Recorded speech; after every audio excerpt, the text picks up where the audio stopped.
Hey guys, welcome back to the channel. This is story about what if Naruto Gremory has a unique sacred gear seemingly has no limit. Part 1. Before I start, please do support for more amazing content and comments for part 2. Do consider to subscribe my channel and share my video to your friends and check out the description as well. Let's start the video. A luscious, green forest spanned on for miles, with the occasional river twisting and turning under the trees. Large, thick branches sprouted from various trunks, and the sheer size of each wooden limb blocked out any hints of moonlight. Under the shadow of leaves and wood, a faint outline of a figure could be seen. It took in deep, shuddering breaths as its whole body shook in desperation to take in more oxygen. To a mere human, his figure would have been grotesque, two horribly deformed wings budding from the upper body, slitted pupils, abnormally sharp teeth hanging from his gums, and various animal heads emerging from the abdominal area. Yet for all his ghastly looks, bulging muscles, unbelievably high kill count, and the ability to fly, the monster seemed scared. No, scratch that, it was absolutely terrified. Snap. He whirled around, still greedily sucking in air, and a horrified expression made its way onto his face. Where are you? He shouted, looking around and turning his head for any sign of him. It took all of his courage to even get that out of his throat. The man, no the hunter, was just that scary. Of course, he had heard of rumors and of his reputation, but he had merely dismissed the possibility of meeting him. Besides, hearing about him and seeing him was vastly different. A 6-foot, towering redhead that usually donned a black coat with red clouds sewed randomly. An assassin that could back up his talk with finesse, skill, and strength. The now brightest half-devil of his generation and in possession of an unique and devastatingly efficient sacred gear. Snap. And the figure started to curl itself up, its animal head snapping and gnashing their teeth but still keeping a wary lookout. Snap. That was 3 now, his calling card. Just like a black cat is a sign of bad luck and a 4-leaf clover symbolizes luck, those 3 snaps foretold certain death. Are you really that scared? A cool, suave voice bounced from tree to tree before reaching his ears, and the figure could only fall backwards with a blank, resigned stare.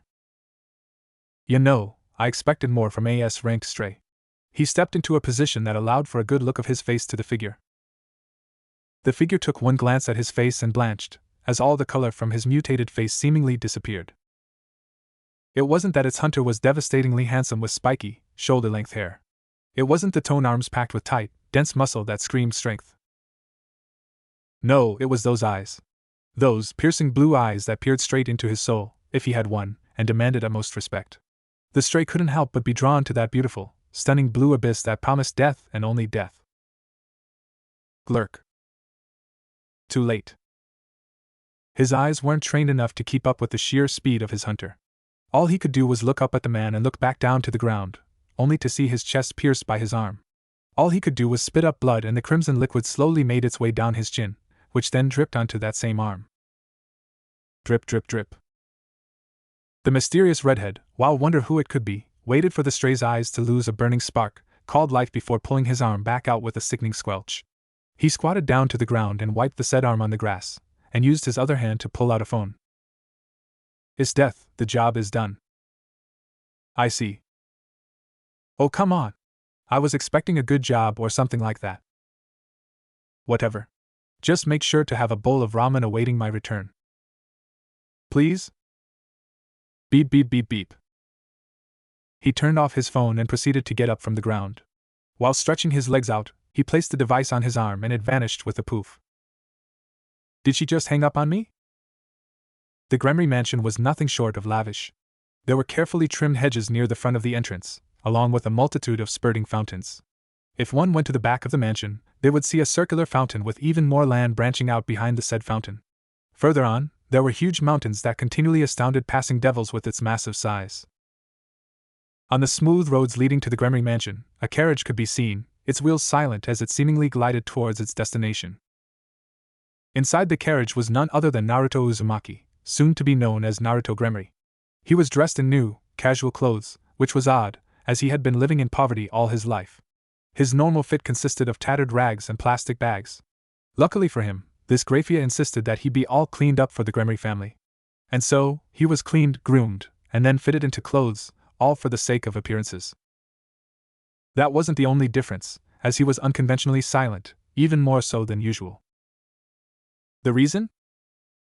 He had been informed that he was the son of Xioticus, and a meeting had been arranged between him and Xioticus and Venelana Gremory, the parents of the Mao, Surzex Lucifer.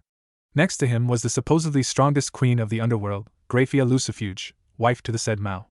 If her majestic, goddess-like looks weren't enough to make him nervous, her strict and stoic personality was enough to make him wet his pants. Thankfully, he had control over his bladder, but it didn't take anything away from the tension of meeting his family. Family. The word tasted so strange in Naruto's mouth. As a boy growing up in the streets, he hardly knew what family meant. He was deprived of the bare essentials that only bonds could give him: love. Fighting other half-devils for the barest morsel of food and water was a daily occurrence for him. Apparently, that was all going to have to change. At least, that was what Graphia had told him. But of course, Naruto didn't trust the silver-haired princess's honeyed promises of a comfortable lifestyle with his new family. There was that word again. Family. The carriage had stopped. It was time. With his heart pounding, Naruto carefully stepped out of the carriage and was shortly followed by Graphia. In front of him were three figures that would change his life forever. Welcome. While Xioticus looked confident on the outside, he was inwardly sweating in the nervousness. He felt threatened to eat him up from the inside. It was his son, for Mao's sake. Would Naruto hate him for not being there for him for the first 6 years of his life? Once Xioticus laid his eyes upon his son, all thoughts vanished, and only one thought ran across his mind: he has my hair. Hearing the greeting, Naruto looked up and saw them. His new family. He was going to have to get used to saying that word. While Naruto didn't respond immediately, he took this chance to look over these figures. Xioticus, his father, had taken the appearance of a middle-aged, handsome-looking man. He had long crimson-red hair tied in a loose ponytail along with bright blue eyes. Naruto instantly deduced that he had gotten most of his looks from this man. To his left was a buxom, brown-haired woman with light purple eyes. For some reason unknown to Naruto, her beautiful face was marred by clenched teeth and a barely held-back fury. While Naruto could sense some sort of parental care and love from Xioticus, he only felt enmity radiating from this woman. Yup, that definitely wasn't his mother. To the right of Xioticus was the Surzex Lucifer. While Naruto lacked education, even idiots with an empty head in the underworld knew who Surzex Lucifer was. He was the Lucifer and said to be the strongest of the four Maos. Using his power of destruction, he played a pivotal role in fighting the old Satan faction. He was the ace for the anti-Satan faction and rightfully treated as a hero. Appearance-wise, he was a handsome man who seemed to be in his early 20s. He had shoulder-length crimson hair and blue-green eyes, that he obviously inherited from Xioticus. He had a more curious and thoughtful expression and luckily for Naruto, didn't appear to be outright disgusted by Naruto's presence. Thank you, Graphia. I'll take it from here. Xioticus closed the distance between him and for a while, stood there awkwardly. He didn't know what to do. Should he hug him? Maybe a handshake. Quickly making up his mind, he then placed a hand on Naruto's shoulder. May I be excused, dear husband? Xioticus frowned and turned back to face his wife. Don't you want to welcome our son, my dear? You mean your son? Venelana had a frosty look on her already twisted face, clearly unhappy with the current circumstances. Yup. Definitely not his mother. Xioticus winced and a bead of sweat slowly dripped down his temple and then to his cheek. This wasn't the greatest start. In an attempt to diffuse the rising tension of the situation, Surzex stepped up and said in a kind voice, Nice to meet you, Naruto. My name is Surzex Lucifer, and I'll be your older brother from here on out. Xioticus inwardly praised his eldest son and was elated that the situation wasn't completely ruined. His happiness was bound to crash and burn, as Venelana merely scoffed and turned back to the house. Venelana was furious. She was never on board with the idea of raising a child that wasn't even hers. To make it worse, it was her child. Kushina Uzumaki, a red-haired harlot that nearly stole away Xioticus from her. Kushina wasn't some weakling either. She was a woman that could back up her talk and then some. She was exceptionally strong for a human, and her sacred gear, Chain Jail, made her as strong as Venelina. Her sacred gear was capable of restraining the most ferocious yokai, and there were rumors of Kushina being able to restrain even Yasaka. Her stunning crimson hair and beautiful, purple eyes didn't help either. As Venelana stormed inside the mansion, her expression and body language quickly sent all maids and butlers scurrying out of her way. Clearly, she was looking for something, or better yet someone. The question was what, or rather who was she looking for? Where is she? Where is she? Venelana mumbled under her breath. No matter how unladylike it was, she had no other choice. It was vital that she got to Rias before anyone. She yelled Rias. A young 6-year-old pure-blood devil quickly presented herself in front of Venelana, as she knew that this just wasn't the day to push her mother's buttons. Why yes, mother. Rias's tone helped Venelana realize that her daughter was scared of her, and she quickly restrained her anger to the best of her ability.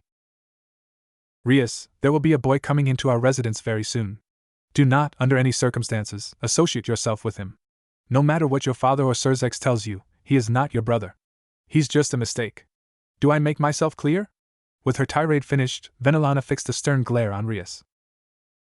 Rias, visibly scared and worried about her own well-being, quickly responded with a yes, mother. Of course, she could have questioned her mother and asked why. Why is he a mistake? What did he do to get you so mad?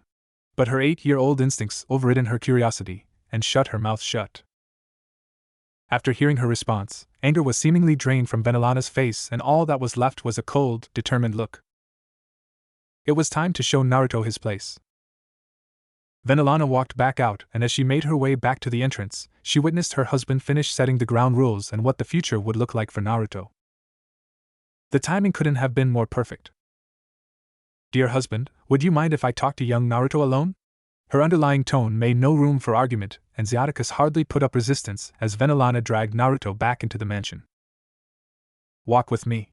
Again, her words came out as a command, and Naruto was forced to keep up with Venelana's brisk pace. After twisting and turning around the mansion's seemingly infinite walkways, Venelana suddenly stopped, and Naruto took that as an unspoken command and stopped as well. Do you know why I brought you here? For Naruto, it seemed like a lose-lose situation. There was no doubt in his mind, if he opened his mouth to respond, she would fire back a derogatory statement. If he didn't say anything, it was more than likely that she would sneer at his inability to talk. Either way, she hated his guts, that much was clear. From here on out, whatever he did would never please her. The sheer hostility she was exuding made that much clear. I brought you here to tell you something. She sneered and started to circle him in a similar manner a shark would do to an injured prey. You're nothing. Her bluntness surprised even herself. I don't know what possessed my husband to bring you here, but you should know your place. You're just a mistake. A mistake. She carefully observed his face to make sure her words had been understood.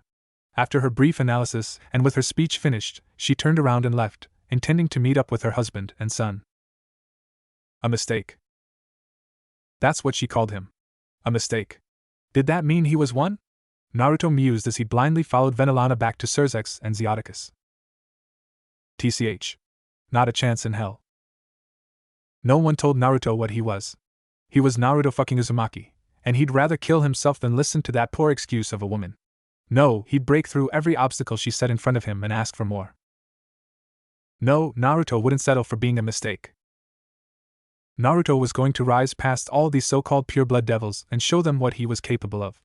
Once he was stronger than everyone, he would march back to his home, find Venelana, and ask if he turned out to be a mistake. Yes. That sounded wonderful. But first, he was hungry. He just had to find out if they made ramen here. Time skip 2 years later. Naruto was now 8 years old, and remarkably fit for his age. The days of being a malnourished thief were behind him, as he could now pass off as a good-looking, well-mannered high-class devil. Even though Naruto was missing for the first 6 years of his life, Xiaticus pulled some strings and arranged for Naruto to receive his peerage set at the age of 10, just like everyone else. When Venelana had heard of this news, she was an inch away from blasting both her husband and Naruto and dismantling their atoms until they were nothing. For once in his life, Naruto was truly grateful for Grafia stepping in and calming Venelana down. After that incident, Naruto truly realized how outclassed he was in the grand scheme of things. To Venelana, he was a mere annoyance. To gods and goddesses, he would be nothing more than an ant. A normal person would be scared shitless after a near-death experience. Naruto was not normal by any means.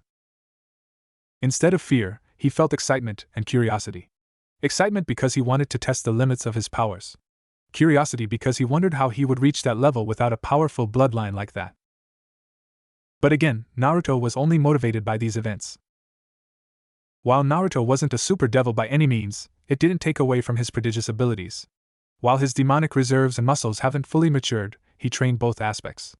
While Rias was busy indulging in Caesar's doting and watching anime after anime, he honed his control over his reserves, practiced elemental attacks, and conditioned his body as well. As a result, his control over demonic energy was exceptional for his age, and he certainly wasn't a weakling in the physical aspect. Normally, a devil would choose one area to specialize in, maybe two if they were motivated enough. Naruto, on the other hand, had it all planned out. He knew that specializing in only one area of expertise was a bad idea. If he focused purely on his demonic manipulation and gave physical training none of his attention, he would have no defense if a physical-type opponent managed to slip by his magical attacks and took the fight to a close-range one. At the same time, conditioning only his body would eventually lead to a scenario of him being bombarded with elemental attacks by a long-range specialist. Naruto showed remarkable foresight by thinking about the positives and negatives of being a pure specialist and of versatility. Even though these thoughts swirled around his head, he couldn't help but be drawn to certain types of attacks. For example, his control over fire and lightning was better than his control over water, earth, and wind. There was just something that drew his attention to those two elements. The sheer heat and power fire emanated and the pure, stinging pain and paralyzation one would suffer when encountering lightning were all aspects that stole his attention. In general, Naruto preferred his magic over his muscles, though he reluctantly pulled himself together to run, do squats, and finish his push-ups. Not only that, but Naruto also yearned to find an ace, a unique ability that he would use when there was no other option. Despite his intense research and training, he failed to discover his ace. He was equally excited and frustrated. No matter, Naruto was young. He had plenty of more opportunities to search for a unique technique or fighting style. If that wasn't enough, no one knew of his capabilities and enormous potential, which was Naruto's intentions in the first place. His family doted on his half-sister, Rias, and that in itself presented a perfect opportunity for him to refine his skills while not drawing any unwanted attention. Though Naruto couldn't help but feel a tad bit jealous of all the love and adoration that was showered upon Rias. He had to continuously reassure himself that this was for the best, which didn't always help. Of course, Naruto couldn't blame himself. For all his maturity and intelligence, he was only 8 years old, and like other 8-year-olds, he craved attention. With his willpower, he pushed these desires away and focused on his training. Speaking of Rias, due to Venelana's influence and interference, the relationship between her and Naruto was strained. While she didn't go out of her way to belittle him, the interactions between them weren't pleasant. She refused to be around him and did her best to avoid him. As if Naruto cared about his relationship with the spoiled princess. He had plenty of things to do and accomplish. As for right now, Naruto had to wake up. Beep beep beep beep. Crash. Naruto was barely awake, as he really pushed himself last night. Experimenting with new spells without supervision didn't sound like a good idea, and it certainly didn't turn out like one. I don't understand why I set up an alarm clock if I'm just gonna break it every damn time, Naruto groaned and half-heartedly began to put on his shirt and pants. His room was spacious, which was expected when living in the Gremory mansion. After all, high-class devils were known for their greed and richness, especially the families of the 72 Pillars. His dirty clothes were neatly stacked in a basket, which was located in the far right corner. Near the window was Naruto's desk, filled with various books that delved into tactics and elemental attacks. Next to these books were his notes on how to improve his control and strategies he'd use in the future. In the far left corner, he had a yoga mat and a pull-up bar he utilized daily. Next to the wall was a queen bed with luxurious sheets and a fluffy pillow laying on the top. Naruto then proceeded to make his bed while yawning during the chore. Walking over to his desk, he frowned before taking his notes and placing them in a manila folder. He didn't need anyone peeking at his notes. Not that anyone would dare to associate themselves with him by entering his room. Still yawning, Naruto awkwardly shuffled out of the room and prepared for his daily run. But first, he needed some breakfast. He was a growing boy after all. He quickly made his way down the stairs, made a couple of turns, and finally reached the dining area. For Naruto, the downside to having such a large home was evident. Getting to the dining area was a chore in itself. Making his way to the entrance? Forget it. It used too much effort for Naruto's liking. Of course, he could use the teleportation spell, but he didn't want to reveal that he had that in his arsenal. After grabbing a couple of fruits and scarfing down a simple breakfast of eggs and bacon, he started a light jog in the back of the mansion. The beauty of nature in the underworld was something Naruto greatly appreciated. The groomed flower beds and trimmed hedges provided a sharp contrast to the untamed, wild allure of the forests. The fresh, untainted air always managed to rejuvenate him just in time for his morning exercises. As Naruto got comfortable and stretched out his joints, he picked up the pace. Running was something he enjoyed, even though he'd much rather stay in his bed and relish the warmth and comfort. Feeling the air rush past his face is an experience that Naruto never gets tired of. The feeling of his responsibilities floating away every time his foot pounds into the ground. The feeling of being free. Once the euphoria fades and the run grinds to a stop, Naruto can practically hear the chains clasping back onto his shoulders and torso. Having to deal with Venelana only put more and more stress upon him. Stress that he could escape only when training. With a heavy sigh, Naruto made his way back to the mansion. For most people, a sweat-covered, heavily breathing 8-year-old boy would be a strange sight, but for the Gremry maids and butlers, it was a daily occurrence. As they bowed before his presence, he spoke up. "You know, you don't have to bow to me. I haven't done anything to earn your respect. Besides, I'm not that kind of person."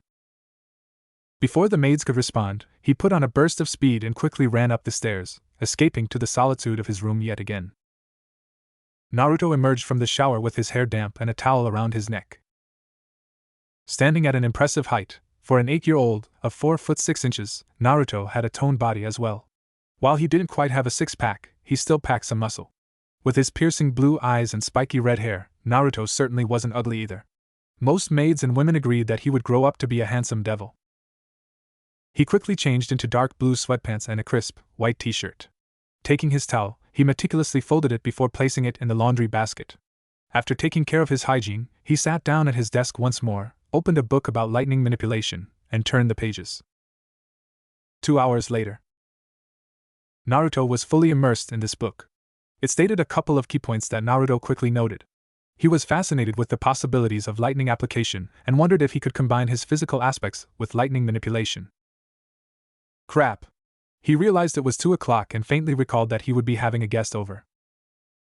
He closed the book shut, put away his notes, and made his way to the dining area. As he walked down the stairs, he explored the possibilities of this opportunity. He did remember that this guest was his age and briefly pondered if he could befriend this new guest. But he had to meet this guest first. He quickly shut off his thoughts for the time being and focused on making his way to the dining area. "And this is my son, Sarog Bale." Naruto heard a feminine voice that was clearly not Venelina's or any other females he was familiar with. "I am honored to meet you, Lord Gremry and Lady Gremry." This seemingly monotone voice that most likely belonged to this Sarog Bale echoed in the unnecessarily large dining area. Naruto broke into a light jog and burst into the meeting. "And there he is! My son, Naruto Gremry." Zyatticus boomed, visibly pleased, and relieved that Naruto made it on time. "Yo. Am I late?" Naruto spoke in a nonchalant tone. "You're just on time." Naruto could recognize that voice from anywhere. Venelana Gremry. He turned his gaze to his stepmother, and witnessed the visibly restrained rage and disgust on her face. Internally, Naruto scoffed. He never really understood her hate towards him. Sure, he was a half-devil, but so were the reincarnated devils, and they were never on the receiving end of this special anger.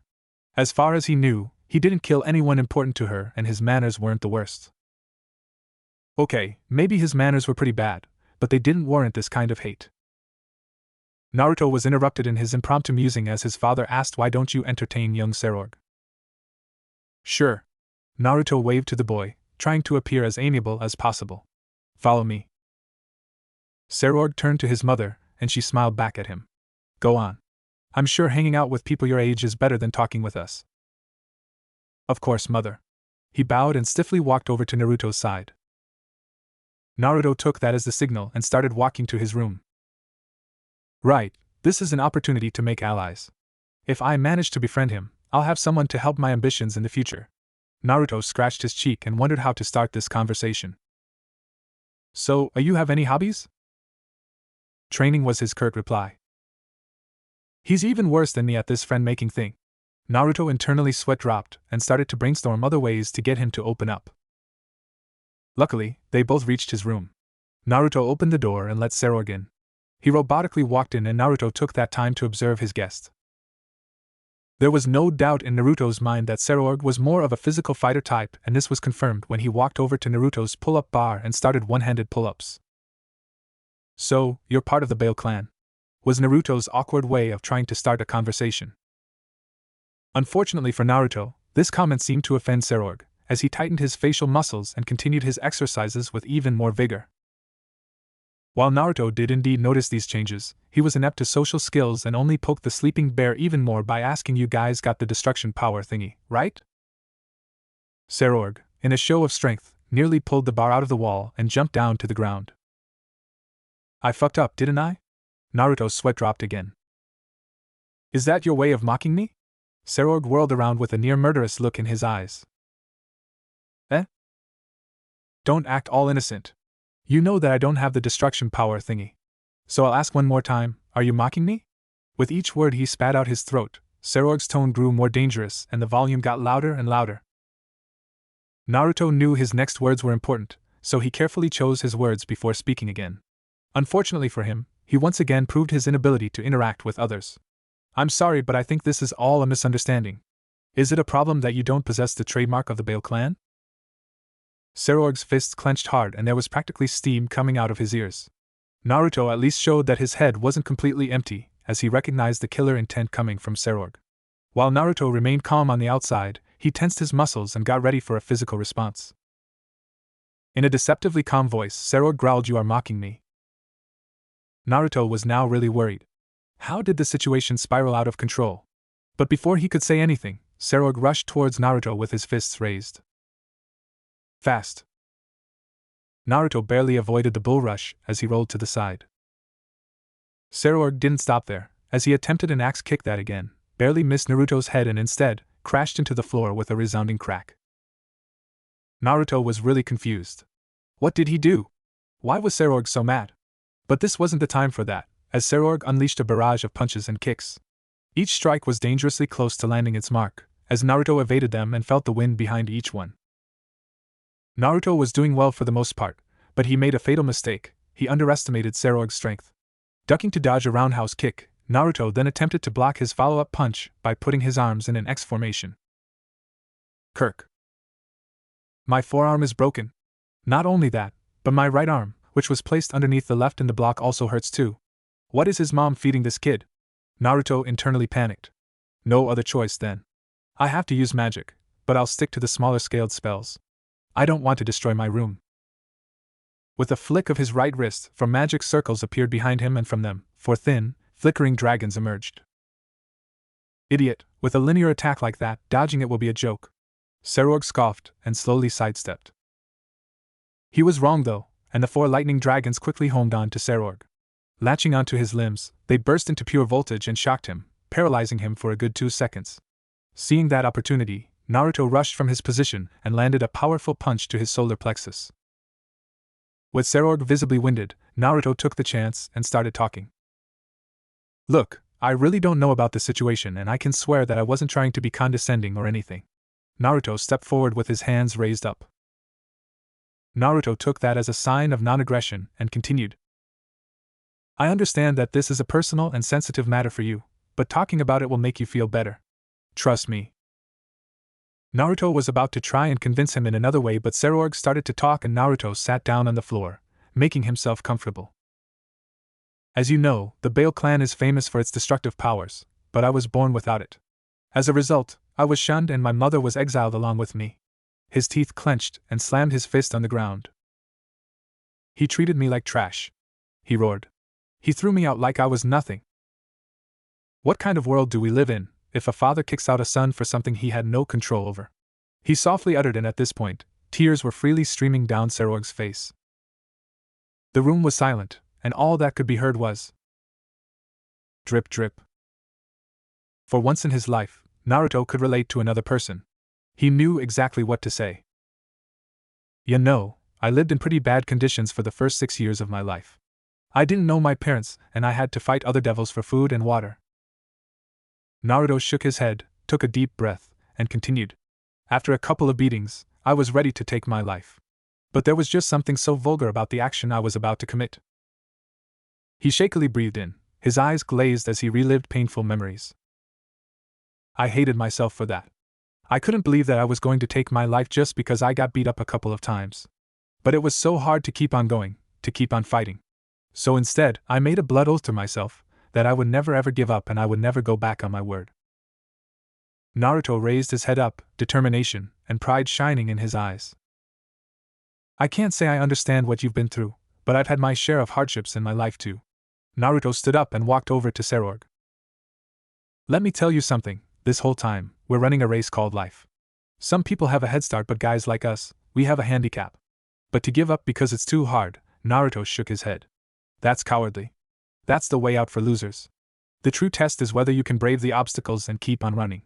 If you can do that, trust me, you'll come out stronger. You'll come out as a winner. Naruto offered his hand to Serorg. So tell me, are you a winner or a loser? Serorg looked at the hand and a faint smile crept onto his face. He took his hand and Naruto pulled him up. A new friendship was born.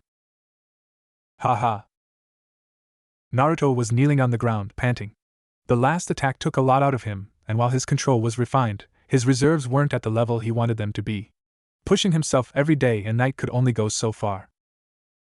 He was only human, after all. Well, half human at least. And not bad. Serorg was in a similar situation, as he was on one knee with his clothes fried and sizzling. The elemental combination attack of fire and wind was frightening, to say the least. With Naruto summoning a large magic circle and a colossal wave of flames shooting out of it, the attack was widespread and thus, something Serorg couldn't avoid. To make it even worse, he fanned the flames with blades of wind. At this point, it was safe to say that the friendship between Serorg and Naruto was blooming. Every chance they got, they fought each other in intensive battles that others could only describe as deathmatches. In their free time, they trained even harder in an attempt to shock each other with their newfound strength. TCH. I see. Can keep going. Naruto forced himself to stand, though he was slightly swaying due to his exhaustion. Serorg could only scoff at his friend's determination and pride. As if, you're about to collapse any second. In most battles, Serorg attempted to get in close to make the fight more personal, as his strength, speed, and durability could easily shift a physical battle in his favor. On the other hand, Naruto preferred to keep his distance and barrage Serorg with his arsenal of elemental attacks before going for an elemental combination finisher. However, it didn't mean Serorg could outright ignore Naruto's strength. Naruto hadn't slacked off at all in his conditioning. While not quite on Serorg's level, his physical attributes were nothing to scoff at. Naruto then promptly collapsed on his back, facing the dark purple sky. He definitely shouldn't have said those words. It came back to bite him in the ass. Even with his vision obscured, he could see Serorg's smug smile stretching across his face. If he wasn't so tired, he would have stomped over to him and punched him right in the mouth. Serorg collapsed as well, his bulky torso shooting dust everywhere on impact with the ground. Ha! Naruto was somewhat satisfied with the outcome. He wasn't able to beat Serorg this time, but a draw was better than a loss. You win some and you lose some. Besides, he couldn't exactly turn back the time and change the outcome. What he could do was review his mistakes, learn from them, and beat Serorg's ass next time. Serorg's voice cut through the silent peace like a hot knife through butter as he spoke. So what's the scoreboard now? I think it's 76 to 75 in my favor. Naruto somehow found the energy to sit back up and argue. What? What is this blasphemy coming out of your mouth? Naruto harumphed and crossed his arms, clearly unsatisfied with Serorg's statement. As far as I'm concerned, this match ended as a draw. It's still 75 to 75. Serorg choked on his own breath but composed himself easily. I don't think so. You fell down first, so it's my win. And so, the two so-called mature 10-year-olds devolved into an argument over the outcome of the battle. After a good 5 minutes of squabbling, Naruto decided to take the high road and gave the win to Serorg. Naruto was winded now, as he yelled himself hoarse over a petty quarrel, but he still managed to converse with Serorg. So tomorrow, huh? I still can't believe we're getting our pieces tomorrow. Humph. I'll bet my peerage will turn out even better than yours, believe it. As a close friend of Serorg, Naruto knew exactly which buttons to push and what to say to make Serorg snap. Naruto hid his smile as Serorg's face grew red from arguing yet again. Ah, the beauty of friendship. Well, this was fun and all, but I think I need to head back. Naruto stretched his arms and carefully stood up. Come back stronger, eh? I don't want these fights to get too one-sided. Serorg sat up and his eyes twinkled with playfulness. TCH. I don't have time for this. Naruto quickly cast his teleportation spell and vanished. Serorg fell back down and put his arms behind his head. The night sky was unusually beautiful tonight, as the stars shone with abnormal brightness, complementing the deep purple color of the sky.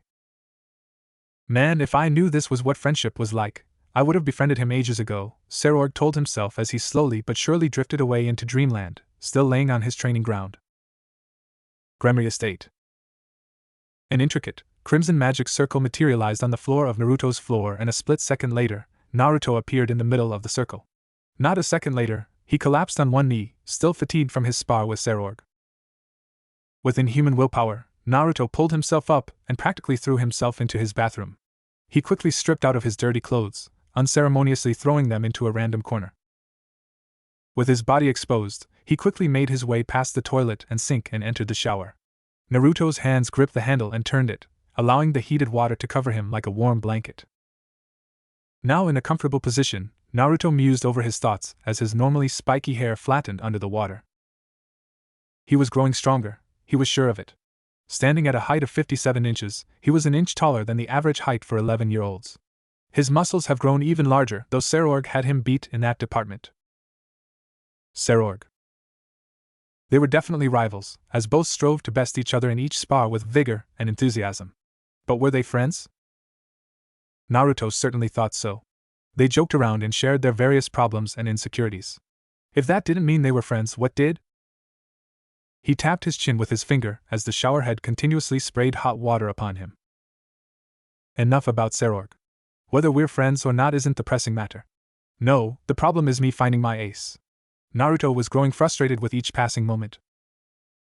Even with the massive library in the household, Naruto was unable to develop his calling card.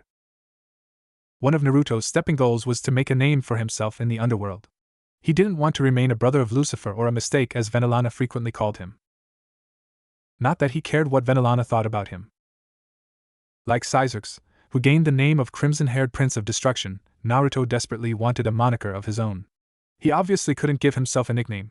He needed others to witness his power and spread the news of his power. From there on, people would give him a title he'd be known by. But he couldn't do that without something special. Something that would absolutely stun every. Naruto snapped out of his thoughts and looked up at his hands. His hair was already soaked, along with the rest of his body. Naruto slowly smiled and then chuckled in a low voice. He had gotten really good at that, letting his mind wander while his body would take care of the more menial tasks.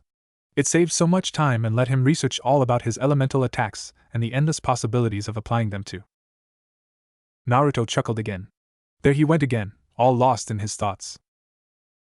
Deciding to speed all this up, Naruto quickly scrubbed himself clean and rinsed himself with the water. The handle soundlessly turned to the right, and the water flow ceased. With droplets of water rolling off his slim yet muscled body, Naruto stepped out of the shower and dried himself. Click. The lights went off and Naruto stepped out of the bathroom. It was nearly 11 p.m., and he could only sigh in disappointment. He just had to get all caught up with Sarorg, and now he'd have to sacrifice precious hours of sleep. He made his way to the bed and promptly fell on the silky blankets. It was only a matter of time before he fell asleep. As Naruto's vision darkened, he faintly heard an ominous voice in his head. Soon. Soon. Soon. Soon. Soon. With these words chanted in an almost ritualistic manner, Naruto tried waking himself back up, but his own body succumbed, as it had been pushed beyond the natural limits. Soon. Light faintly streamed through the room's single circular window. The blinds tried blocking it to let Naruto rest in his peaceful slumber, but it was a futile attempt. The rays of luminescence struck the young devil's eyelids and Naruto was forced to wake up. Naruto mumbled under his breath, visibly confused for some reason. I actually woke up before the alarm clock. To avoid any unnecessary noise and pain, he quickly made his way to the clock. In big, red numbers, they read 6 o'clock. Glancing at it for a second, Naruto made sure to hit snooze. He then looked down at his hands, feeling a brief rush of adrenaline, despite the strenuous workout he participated in yesterday. Am I really this nervous? He quickly clenched his hands in an attempt to strengthen his resolve. Besides, I have other things to worry about, like that voice in my head last night. Just what the hell was that? Pushing aside his worries, for now, Naruto quickly freshened himself and found himself sitting at his desk, looking over his notes, again. He just couldn't help himself. He was so close to using the element lightning for his fighting style. He had an incomplete version of this new mode and theoretically, it would enhance his speed and reflexes. With it, he would be able to match Serorg's speed and possibly exceed it. Unfortunately for Naruto, the technique presented problems on its own. As it involved shrouding his entire body with pure voltage, the danger of permanently damaging his nerves was present. His 10-year-old body just wasn't ready for that. It didn't stop Naruto, as he attempted to prepare his body by continuously shocking himself with low amounts of voltage. It didn't stop there, as the danger isn't the only problem. Even if Naruto had a body sturdy enough to handle and contain the lightning, it would take around 30 seconds to prepare the magical circles and fire lightning out of them. After sparring with Serorg more than a couple of times, Naruto realized that 30 seconds was much longer than you'd think it'd be in the heat of a battle. Well, one step at a time. He'd have to be able to hold the lightning in the first place. Small magic circles appeared on the ceiling and shot thin streaks of lightning at Naruto.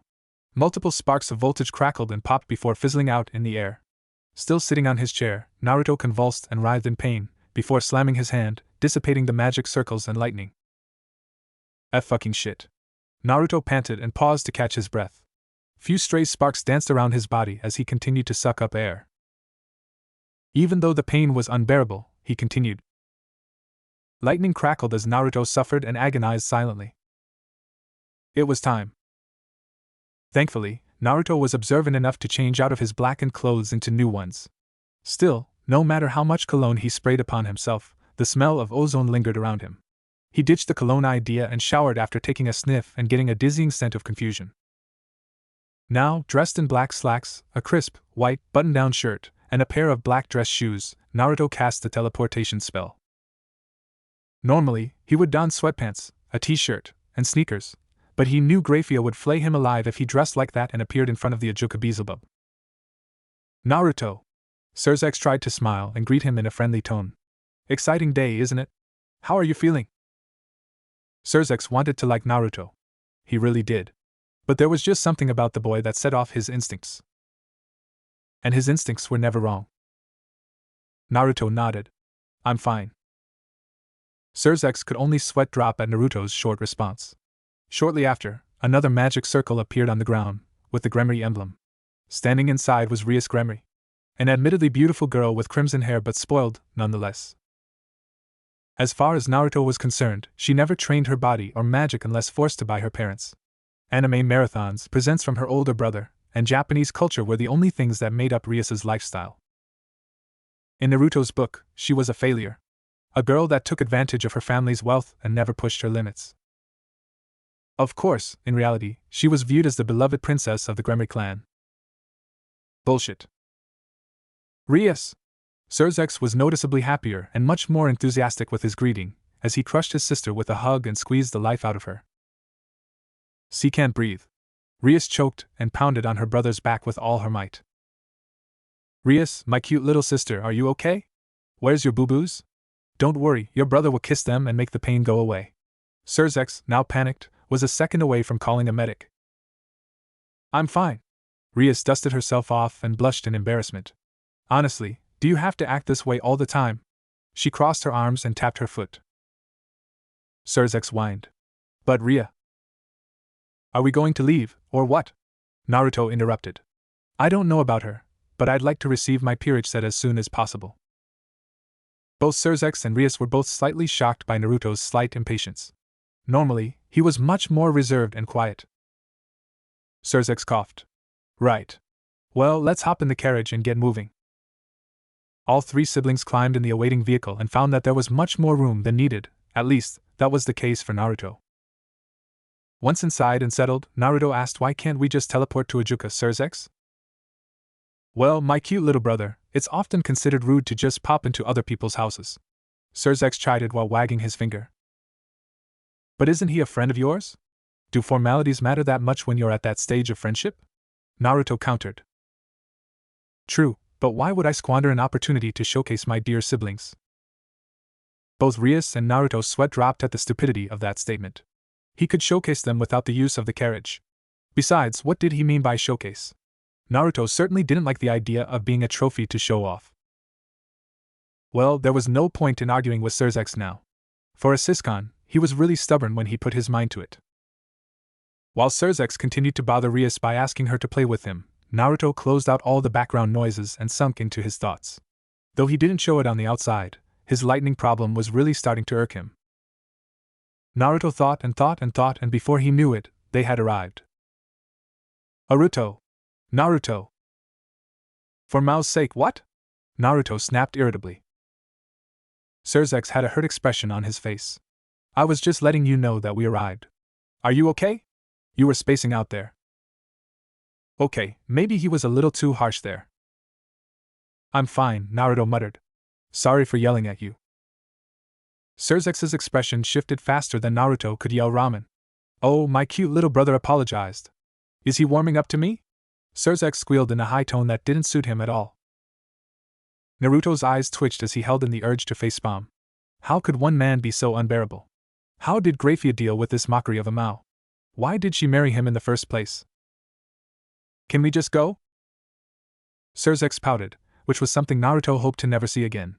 It just didn't look right on his older brother. Follow your big brother. Surzex walked towards a mansion and the doors immediately opened, as if Ijuka knew they were going to be there. Naruto looked at the handsome, green-haired man as he greeted and welcomed them into his mansion. The first thing Naruto noticed was an aura that he could only describe as mysterious.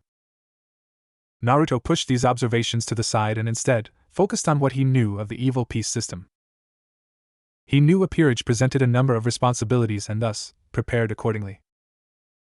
Apparently, the evil pieces were created by Ijuka Beelzebub to help replenish the number of devils after the Great War. They were modeled after chess pieces and each different piece had its unique boost. Knights were worth 3 pawns and gained increased speed and mobility. Bishops were also worth 3 pawns but gained enhanced magical abilities which could be used to conjure up a multitude of spells. Rooks were worth 5 pawns as they gained superhuman strength, leading to high offense and defense. Pawns were able to be promoted into a queen, rook, knight, or bishop in enemy territory or with the permission of their king. Queens, being worth 9 pawns, possessed all the characteristics of rooks, knights, and bishops, making them the most balanced piece as well as the most powerful. Naruto had planned out for this as well. See, each piece, besides the queen, had their weaknesses. First, pawns don't gain significant boosts besides the ones given by being a reincarnated devil, enhanced strength, night vision, language. Knights weren't sturdy and a well-placed hit to the legs would take them out. Bishops were often vulnerable to physical attacks if she exhausted their reserves or if the opponent slipped under the guard. Rooks were more balanced compared to the previous 3 pieces, but they were slow. Besides, being durable did not equate to being indestructible. Once Naruto had read up on their strengths and weaknesses, he made sure to remember that his peerages would not have those weaknesses.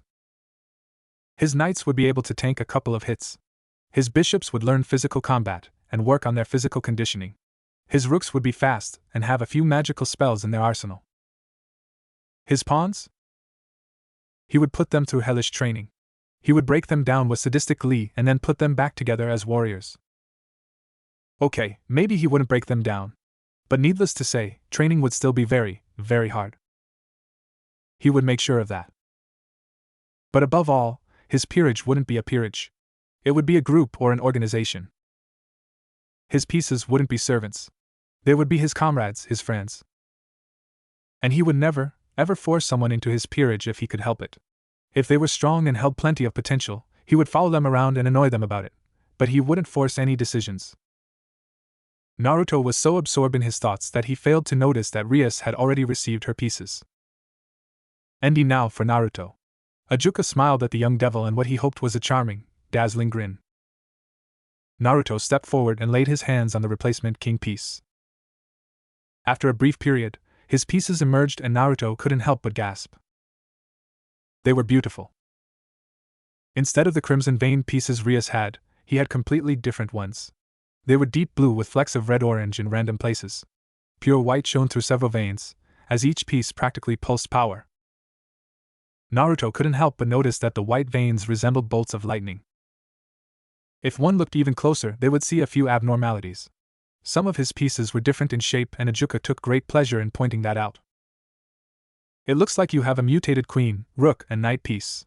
Congratulations, not many devils have even one mutated piece. Naruto smiled. Eat that, Serorg.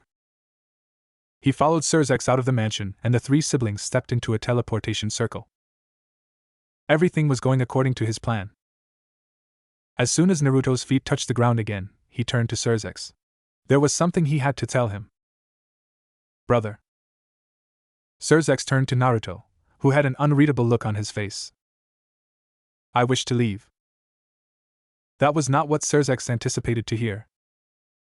See, can you repeat that? I don't think I heard that correctly. Just to make sure, he dug a finger into his ear to remove any excess wax, an action that greatly disgusted Naruto. I'm leaving, Naruto announced.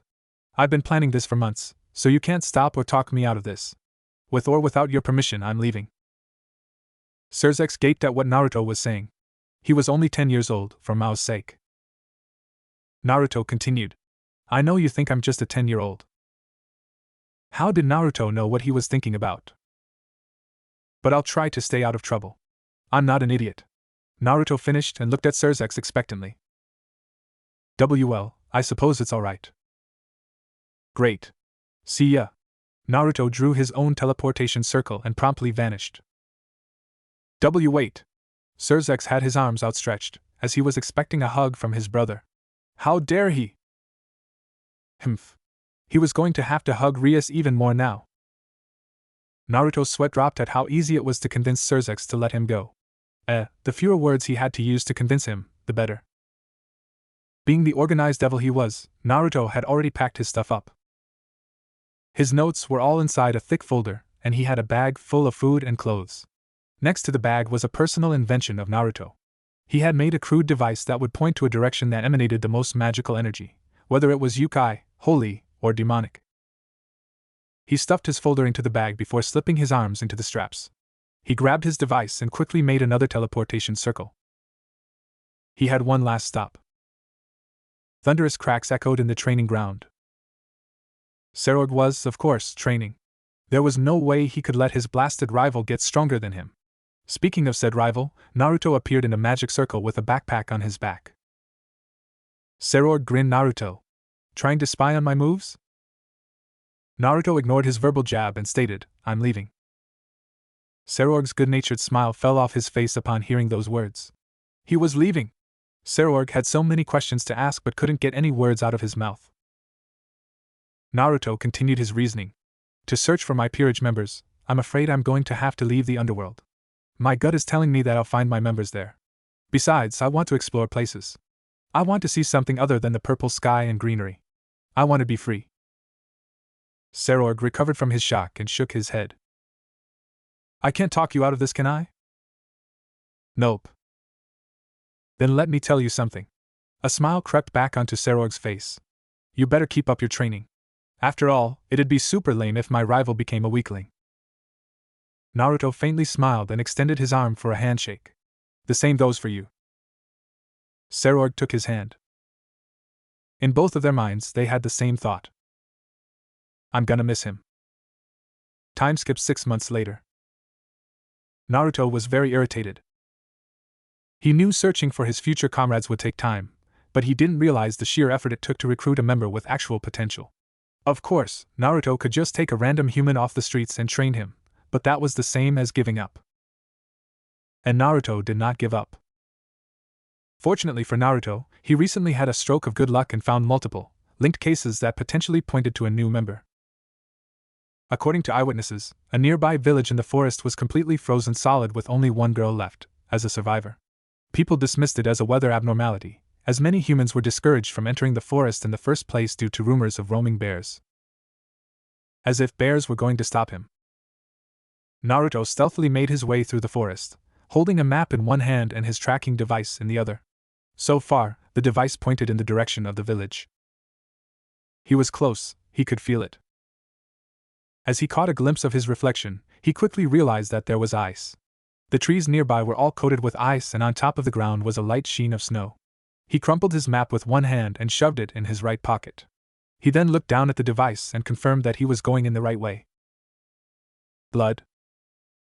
He smelled blood. Naruto quickened his pace, broke through the branches, and abruptly stopped before the gruesome sight. So many corpses.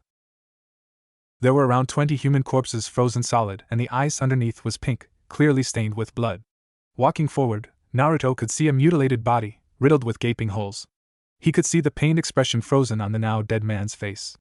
If that wasn't disgusting enough, Naruto had a good look at his intestines and organs. Naruto had to close his eyes and hold back a heave. Who, or rather what, had done this? With his eyes still closed, he heard the faint sound of crying. He quickly and skillfully made his way through the various bodies and deduced that the crying sound was coming from the inside of the house. Naruto tried opening the door quietly, but much to his displeasure, the door creaked loudly and alerted the girl of his presence. Damn it! My cover is blow. Before Naruto could finish that thought, he was violently thrown out with an icy blast of wind. He was sent tumbling and rolling on the cold ground. PFT. Naruto quickly got up and instinctively put up a barrier. It saved his life. A freaking pillar of ice collided with the barrier, and Naruto had to support it with 3 more shielding spells. Through the cloud of snow, Naruto saw a girl around his age with long, light blue hair and matching blue eyes. She had tattered clothing that thankfully covered her lady parts, and had a blue scarf around her neck. Before Naruto could even recollect his thoughts, she unleashed a flurry of razor-sharp icicles. Reacting quickly with a wave of his hands, Naruto simultaneously dropped his barrier and unleashed a wave of fire from a magic circle. The icicles were quickly consumed, but his elemental attack was quickly pushed back by an icy gale. Wait! I think we got off on the wrong foot. Naruto was forced to dodge yet another barrage of icicles. This makes everything so much harder. I have to somehow counteract her attacks without any of my large-scale spells. After all, I don't want to kill her. But at the same time, I have to convince her to stop attacking me. How should I proceed? The ice slowly crept across the ground, as the girl's aura got more and more noticeable. Thankfully, Naruto wasn't an amateur and placed a wide barrier around the village to prevent any outside interference. The girl quietly asked him, "Why do you humans persist in taking my powers?" Naruto put his hands up, trying to clear up the misunderstanding. "I'm not even hum." "Shut up." Her gaze looked absolutely murderous. "You lying humans came into my village, killed my mom, and you have the audacity to attack me while I'm grieving?" Her power spiked to unbelievable levels as she released a small-scale blizzard in his direction. While thankfully not the size of an actual storm, it was still extremely powerful, as it easily overwhelmed his fire-wind combination attack. Thousands of ice particles and the biting wind stung Naruto's skin and practically threw him away into the trees. Naruto slammed into a trunk before widening his eyes and ducking. Where his head once was a gaping hole. He quickly rolled to the side and summoned his magic circles once more. Just in the nick of time, several fiery projectiles in the shape of dragons barely made it out of the circle before colliding with her ice projectiles. This continued on for a bit, as he continued to roll side to side but was held on the defensive, as his opponent released attack after attack with no sign of fatigue. "I have to go all out. At this point, it's about survival." Naruto grimly acknowledged the girl's power and started it. Godspeed! It still wasn't complete, but Naruto underwent a harsh training regime that developed his body and lightning enough to use the technique in battle. A circle appeared underneath Naruto, and another materialized above his head. Pure blue-white voltage was released from both circles and enveloped him in a shroud of lightning. Luckily for him, the girl was surprised by the turn of events as she couldn't come up with a reason why he was electrocuting himself.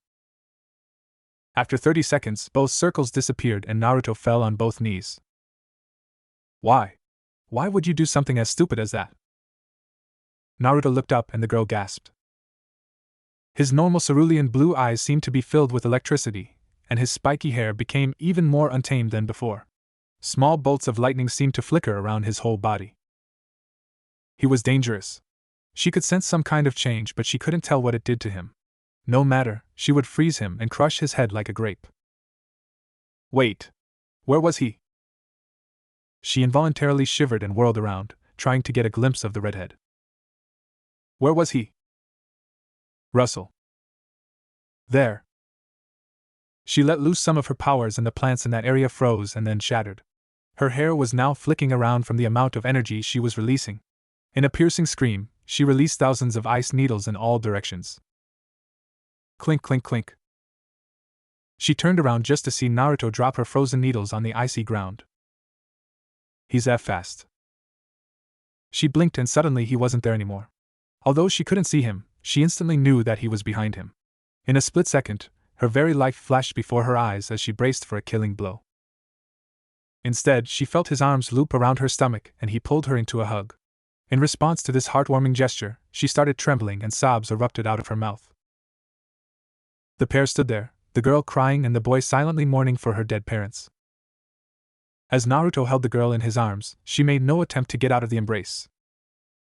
She was tired. She was tired of these intruders that came out of nowhere, ransacked her village, and killed her parents when she refused to go with them. She missed her parents. She missed their hugs, kisses, and goodnight stories. She missed going with her mother to gather herbs and nuts. She missed her study sessions with her father, which always ended with a good-natured smooch on her head. She missed love. So when her opponent, in a surprising turn of events, hugged her, her will broke down. Despite her ruthless, inhuman attacks she unleashed upon the trespassers, she was still a 10-year-old. A 10-year that craved warmth. "Let's go somewhere else and talk." A soft, warm voice reached her ears, and despite her initial aggressive reaction, she steadily agreed. Besides, she was cold, hungry, and sleepy. She didn't think she would last very long without a long, hot shower. Not to mention the smell of the dead bodies. So without any resistance, she let the boy pull her around and watched as he cast a red circle on the snow-covered ground. Before she could change her mind or even let out even a squeak, they vanished. The girl let out an eep as they reappeared in what she thought was his home. It looked spacious enough, with a queen bed pressed up against the middle of the left wall. Gray curtains fully covered the windows, not letting a single ray of light in. Not that it was needed, as the 2 lamps on the sides of the bed, and a mini chandelier more than made up for the lack of natural luminescence. "Well, the bathroom is on the right corner, near the windows. I'll be right back with fresh clothes, so just make yourself comfortable. We'll talk when I get back." Naruto gave her what he thought was a reassuring pat on the back and stepped back to cast his spell. Wait. Naruto stopped his spell and looked up expectantly. "What's your name?" "Naruto. Naruto Uzumaki." He disappeared, leaving the girl to mull over her thoughts and newly acquired knowledge. "Naruto Uzumaki, that's a nice name. Wait, doesn't it mean fish cake?" Naruto was never doing that again. Shopping for girls' clothes was so humiliating and just a morbid experience in general. Just enduring the gaping, disgusted looks from the passing shoppers as they all heard his requests was an unpleasant obstacle he had to go through. Some even had to gall to whisper and gossip to each other whether he was a molester. A molester? He was 10 years old, for Mao's sake. Thankfully, a quick memory spell turned their attention to the products they were originally looking for. Although no spells in his arsenal could help him decide what kind of panties to buy. Ditching all attempts to think about what kind of clothes would suit her the best, Naruto blindly grabbed a stack of shirts, pants, shorts, and underwear, before using a memory spell to get the hell out of there. Once out of the shop, he quickly made his way to an alley, made sure no one was looking, and teleported back to his hotel room. Just to see a certain naked, blue-haired girl coming out of the bathroom. EP. After repeated attempts on his life, the girl finally calmed down and got dressed. Though she still sneaked a couple of glances to make sure he wasn't peeking. Naruto let out a sigh of relief once it seemed the girl wasn't going to be conjuring any ice spears. It was hard enough dodging the attacks and trying to explain the situation with a large stack of clothes in his hands. He was going to have to use a mind-altering spell to explain the various holes in the once unblemished, pristine white walls. "So, what's your name?" "Isdeath." The now identified Isdeath looked at him warily, and her eyes flashed with a hint of malice, daring him to try anything. "Alright, Isdeath. First off, I understand your caution and wariness around me. After all, it wouldn't make sense to trust anyone after your parents' death." Isdeath stiffened at the reminder of what she had lost but didn't lash out. "But I'm not going to hurt you. I know words don't mean much compared to actions, so if there's anything I could do to get you to trust them." Isdeath quickly interrupted him. "You said you wanted to talk to me. You've been nice enough to me so far, so I'll hear you out." Naruto smiled at that, but what she said next took his initial excitement away. "But once you finish, I'll be leaving immediately." Naruto kept his faint smile on his face as he tried his best to accommodate her with food and water. He walked over to his backpack, still speaking fair enough, "But why don't we talk over dinner?" At the mention of dinner, Isdeath's stomach grumbled and a slight blush made its way onto her porcelain white skin. Naruto chuckled at that and pulled out 2 apples and unwrapped a sandwich for her to eat. He made his way over to her and placed them next to her. She conveyed a silent thank you through her eyes and started munching on the fruit. Where to start? Naruto mused and then brightened up. Well, I'll explain what I am, but you have to promise you won't start throwing ice attacks at my face again. It's a touchy subject, to say the least. His death looked up, visibly confused, but agreed to his demands. The most important thing is that I'm a devil. As his death stiffened and readied her hands to resume her attacks, Naruto tried waving her down and quickly reassured her, it's not like I eat babies or sacrifice virgins. I'm relatively harmless. His death stared at him, remembering his wizard-like powers, and blinked. Point taken. But I didn't kill you when I had an opening. That has to count for something, right? Naruto looked at her hopefully, and silently begged her to not attack him. Thankfully, she didn't. He took that as a sign to continue. To understand why I'm here in the first place, I have to give you a history lesson. Naruto cleared his throat and looked up to make sure his death was paying some sort of attention. She was. Sort of. There are 3 factions that have been stuck in a 3-way deadlock: angels, fallen angels, and of course, the devils. My race, the devils, have 2 enemies, them being the angels and fallen angels. The fallen angels are angels that have fallen from grace and, unlike their former comrades, have black wings. Angels have white wings and have one mission: destroy the devils and the fallen. Well, they might have some other side mission of spreading God's word or something like that. His death focused on her food but kept an ear out for any useful information. In a war that took place years ago, both devils and the fallen took a steep decline in their respective populations. Well, so did the angels, but I'm pretty sure God can create more. Anyways, luckily for us, a genius known as Ajuka managed to come up with a system based on chess, known as the evil peace system. Even he doesn't know the full capabilities of it, as it's constantly evolving and mutating, but essentially, it allows us to reincarnate other beings as devils. She froze mid-bite into her sandwich. Was he going to force her into being a devil? Don't worry, I'm not going to force you into my peerage. I'm not that kind of person. Naruto smiled warmly at her, and she resumed eating her meal. For a young devil like me, I can participate in something known as raiding games and rise in terms of power, wealth, and fame. Though I'm not that kind of person. He mumbled the last words under his breath, but his death heard them. In the peerage system, there are various pieces: queen, knight, bishop, rook, and pawn, the queen being the strongest and the pawn being the weakest. Naruto quickly added, but that doesn't mean pawns are useless, nor does it mean queens are without weakness. With smart tactics and training, a single pawn can take down a queen. His death quickly interrupted, the sandwich long gone and impatient with the long lecture. That's great and all, but what does it have to do with me? Naruto blinked.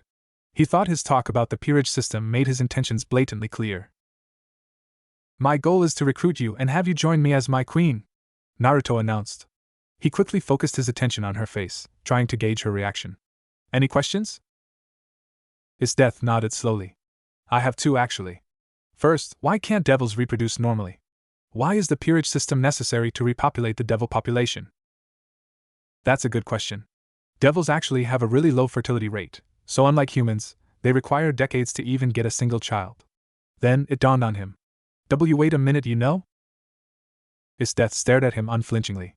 What are you talking about? Like, did you get the talk? Is that really important? Anyways, Naruto cleared his throat. You said you had another question? His death fidgeted nervously before she asked. Earlier, you said you're not that kind of person. What did you mean by that? Naruto's face darkened and his death quickly deduced that she had reached a touchy subject. She quickly tried to retract her question, but Naruto gestured for her to stop. It's fine, everyone has a driving force, some kind of motivation to keep pushing their limits. Usually it's money, fame, or women. But I'm not like that. Naruto sighed. My stepmother called me a mistake. Obviously, I don't believe her, nor do I consider myself a failure. But Naruto clenched his fists. I want to prove her wrong. I want to show her my strength, and to do that, I need help. I'm not an arrogant jerkwad that thinks I can do everything by myself. That's why I'm here in the first place. His death was stunned. His practically oozed determination, and she found herself believing his words. So is death, will you join my peerage? She hesitated. She knew instinctively that Naruto was a kind and benevolent person. He wasn't the type to abandon her or treat her like dirt. At the same time, she valued her humanity and freedom. I'll think about it. Naruto maintained a friendly face and shrugged. To be honest, I wasn't expecting you to accept. After all, this is a life-changing decision. However, I can't let you go after that show of power. Now that you've showcased your power, you'll be a target. I can train you, make you stronger so you won't lose your life. Do you accept? This time, there was no hesitation, only a strong resolve to grow stronger. For her village. For her parents. For herself. I do. Time skipped 6 months later. It was finally time. After training, eating, and laughing together, Death finally accepted his offer to join his peerage. Just thinking about it made Naruto immensely happy. Giddy even. Are you ready? Naruto had his chess pieces out in the open, ready to reincarnate Death as his queen. Death smiled at him. I am. No time better than the present, Naruto muttered and started the process. I, Naruto Uzumaki Gremory, command you to join me as a comrade. Burn bright with your will to triumph and become my queen. In a sudden blinding light, Death was born anew.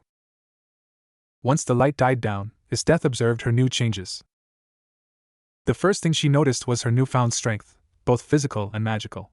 She felt like she could do anything. Not only that, after a couple of attempts, she also discovered wings. She could fly. If that wasn't the coolest thing ever! Naruto's explanations of the other benefits she would receive fell on deaf ears. She mentally commanded her wings to appear and bat-like wings shot out of her back. Are you even listening to me? Naruto deadpanned, as he was amused with her antics. She continued to ignore him, and he could only sweat drop at the scene. Why was it that his queen ignored his words? Death suddenly smiled and took off into the air. Wait. If you do that, Naruto realized that his words would only be ignored again and focused purely on erecting a barrier to make sure other faction members wouldn't be alerted. Thankfully, they were currently in a green field with no sign of humanity for miles. Still, with Death's now boosted reserves, a decent sensor would easily pick up her magic signature. With his shielding spell complete, Naruto quickly flew in pursuit of his newest member. His newest comrade. His friend. With Death recovering from her impromptu test flight, Naruto sat down and meditated. It was something he picked up while traveling with Death.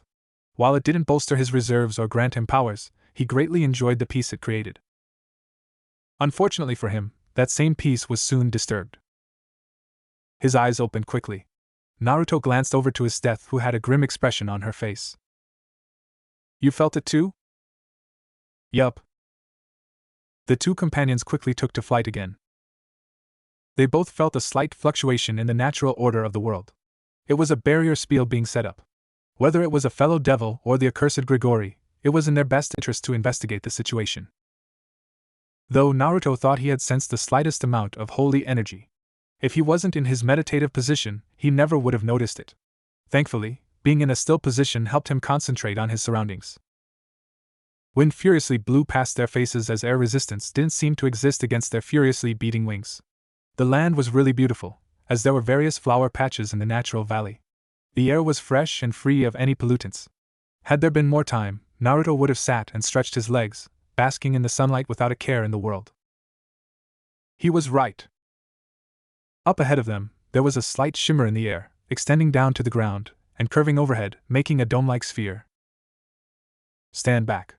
Naruto raised his hands, prepared to destroy the barrier. Lightning Beast Chase. As Naruto's attack commenced, he was briefly reminded of his encounter with Sarorg. In their first encounter, Naruto had summoned 4 homing, lightning dragons to paralyze his friend. Those attacks had been small back then. Granted, he was in his room and thus was deterred from using his large-scale lightning attacks. Still, his newly evolved blitz was exponentially stronger, faster, and bigger. The dome cracked before giving way to the onslaught. There, Naruto quickly observed the situation. 1, 2, 3 15 warriors? I'm not entirely sure what they are, but they're dressed in priest-like clothes and armed with holy water and crosses. There's some kind of exorcist group. And who's the girl in the back? She has elongated fangs and I'm sensing some dark energy from her. She has to be a vampire, but at the same time that necklace of hers is radiating powerful energy. A sacred gear? But that means she's half vampire and half human. After all, only humans can wield sacred gears. As these thoughts ran through Naruto's mind, the exorcists quickly took note of his presence and drew their swords. Who are you and what are your intentions? Naruto shouted, all the while readying to activate Godspeed. After putting himself through hell, it was nearly complete. Now, it only required around 10 seconds to activate. While it may have been slight overkill to use this technique right from the start, he had no intention of underestimating his opponents. "Who are we?" A harsh guttural voice came from the group. "You filthy devils may know as the Knight Templars." At the sound of that, Naruto gasped while his death looked over, confused. "As for our intentions," a large man, possibly the leader of the group, stepped up. "We intend to kill you for your transgressions against our lord." "What transgressions?" "Existing." With that, Naruto quickly activated his circles and the electricity was hungrily absorbed by his body.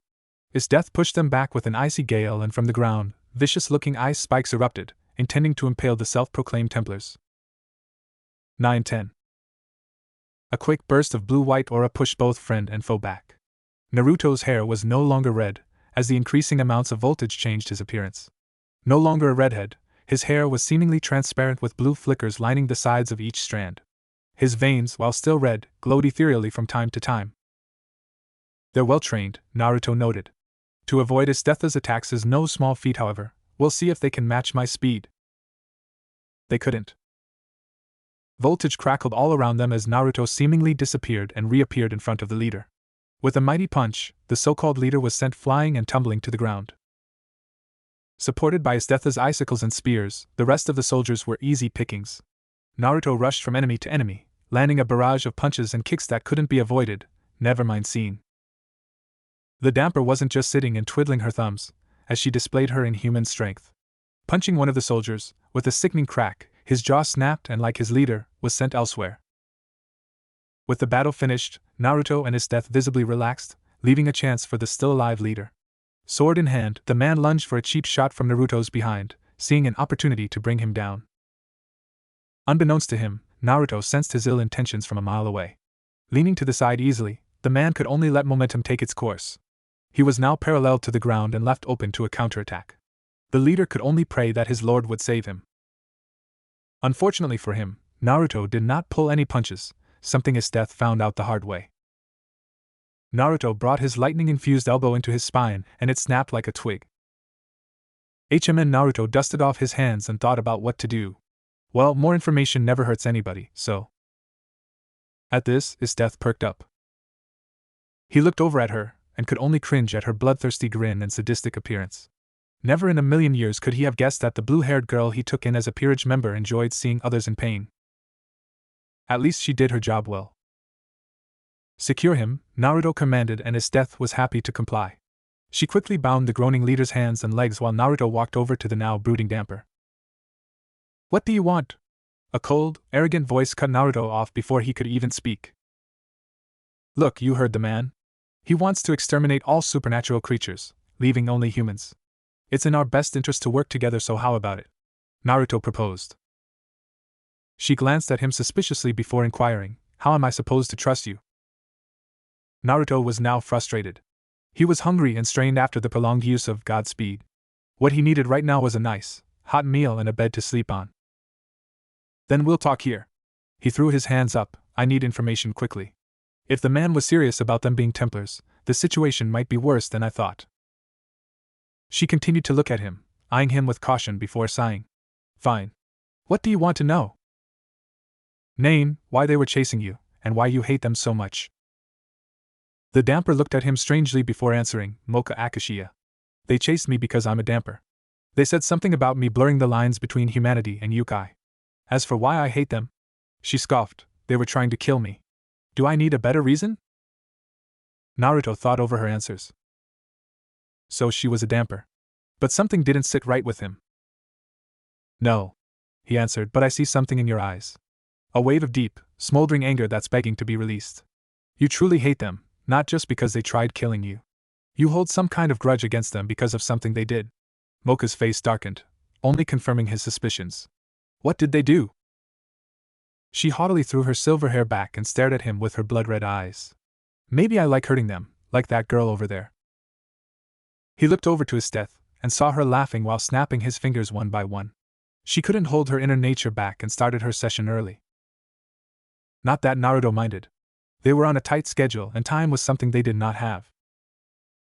"Maybe, but I didn't sense any joy when you snapped that man's jaw." Naruto continued. Besides, I sense the bitterness and frustration coming off of you. So tell me, what did they do?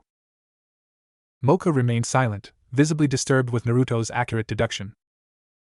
She opened her mouth, prepared to exchange information. Before I answer you, I want you to answer me this. What do you mean by sensing my bitterness and frustration? Naruto grinned.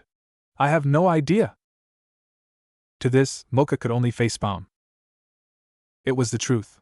2 months ago, Naruto realized that he could sense energies radiating from others. After meditating and stretching his sensor abilities, he had somehow evolved this skill. So, Mocha was quiet for a few more seconds before sharing her story. The most important thing to understand about us vampires is that we're looked down on by vampires. They dismiss us because we have so-called weak blood running through our veins. She was undeniably agitated by her race's thinking. So my mother kicked me out of the household. For a while, I was alone, all by myself. I had no one to turn to, no one to talk to. Eventually, I found some people. She smiled. They were the oddest group I've ever seen in my life. A short blonde male that constantly groped a beautiful silver-haired woman. A spiky black-haired boy that had a much more reserved relationship with a fellow damper. Her smile vanished and a livid frown took its place. They were taken by the so-called Templars. They held them off while I escaped. That's why I hate them. Because they took my only family away from me. Tears began to fall down her face as she tightly gripped the edge of her shirt. He made his decision. We'll help you. Naruto piped up. What? I said we'll help you. You're clearly not lying and our interests overlap. I want to get rid of the Templars and you want to save your friends. What's the saying? The enemy of my enemy is my friend. Naruto outstretched his arm, intending on sealing this promise with a handshake. You in? Mocha took his hand. What's your name? Naruto was so embarrassed. How did he forget to introduce himself? He even asked for her name, and he didn't give his own? Naruto Uzumaki. He motioned for her to follow him. Come on. Let's regroup and find out what his death learned. Naruto Uzumaki, huh? What a weird guy. She laughed in relief before following him. A blurred figure stood in front of him. Who was he? Was it a demon? Possibly a fallen? Zacharias couldn't tell. White-hot pain crawled throughout his body, spreading from vein to vein and organ to organ. The sensory receptors in his skin were overworked from telling his brain that something was terribly wrong. Of course, was something wrong?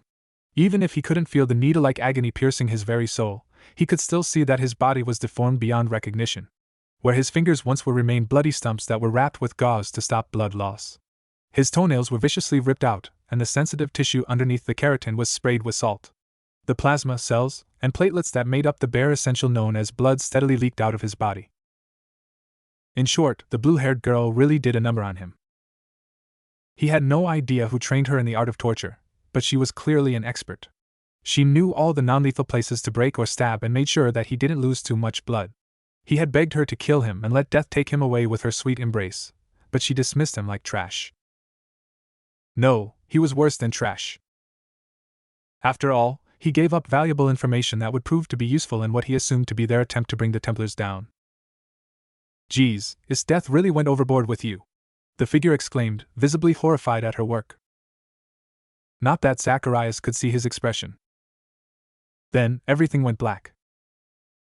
Alright, listen up cause I'm only going to say this once. Once Mocha finished making a temporary alliance with Naruto, they set up camp in the middle of the valley.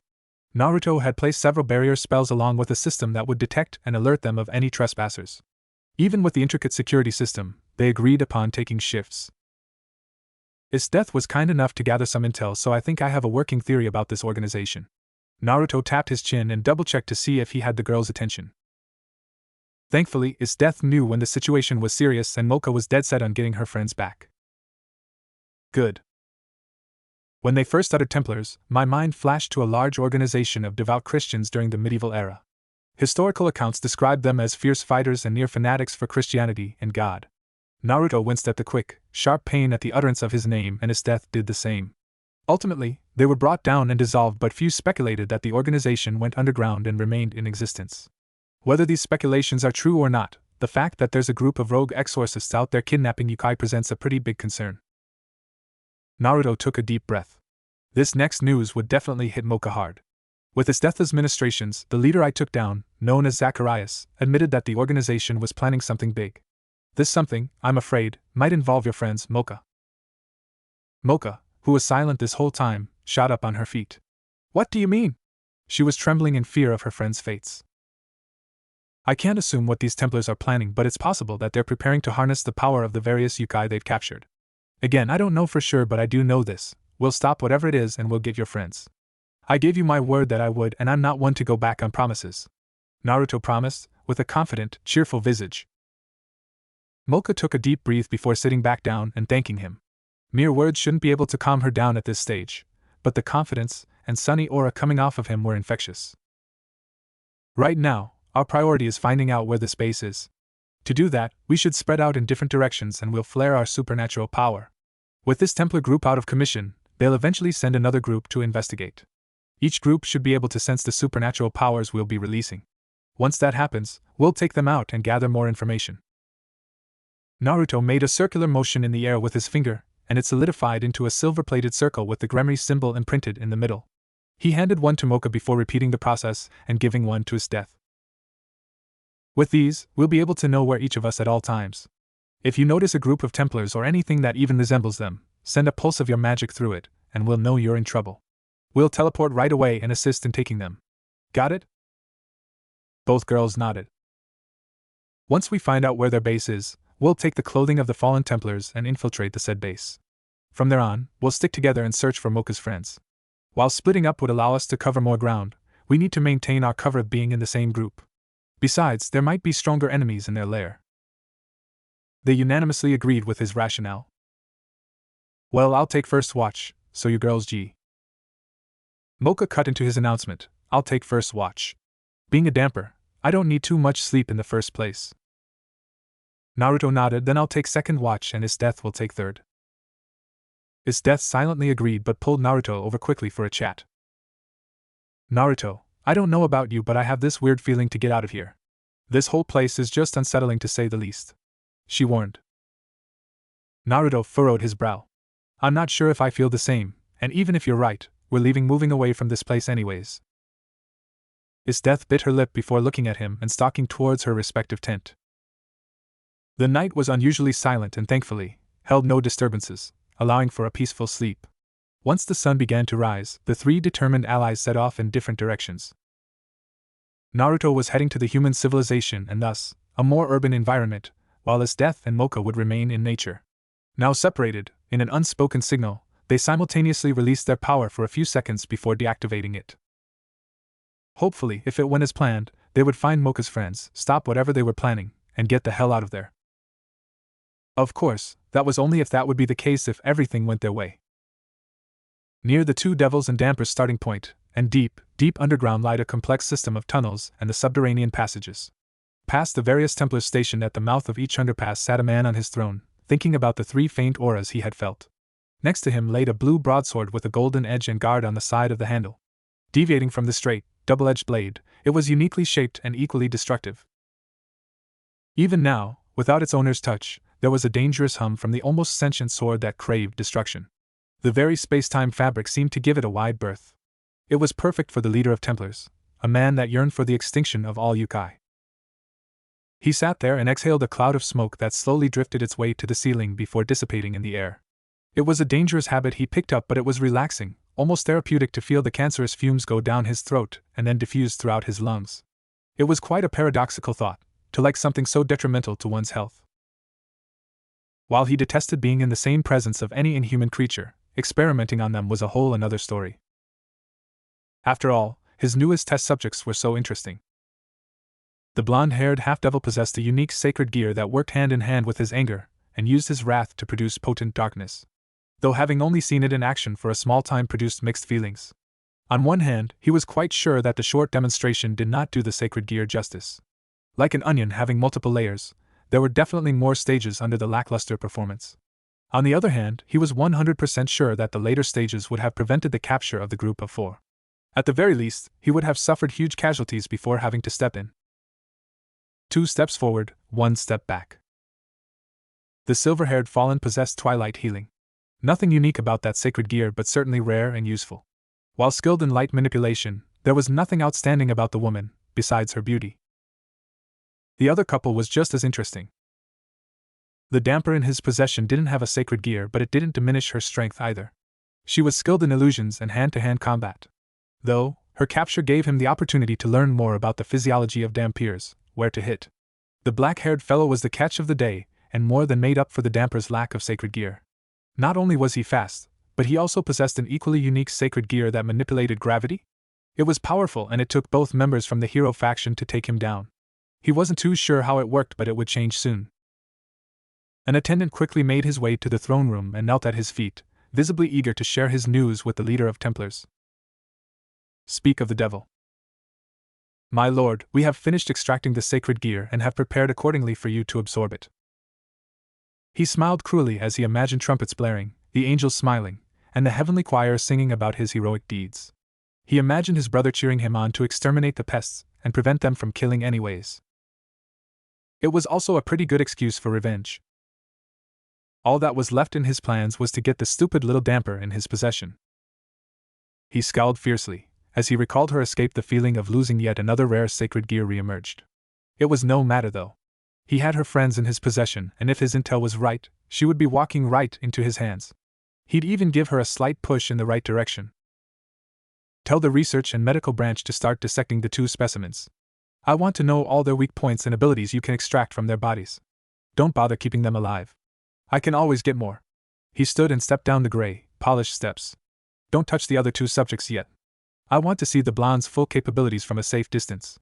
The female's sacred gear and healing could be useful given the right motivation. Right away, my lord. The attendant quickly stood up and made his way to the ritualistic room, with the leader right on his tail.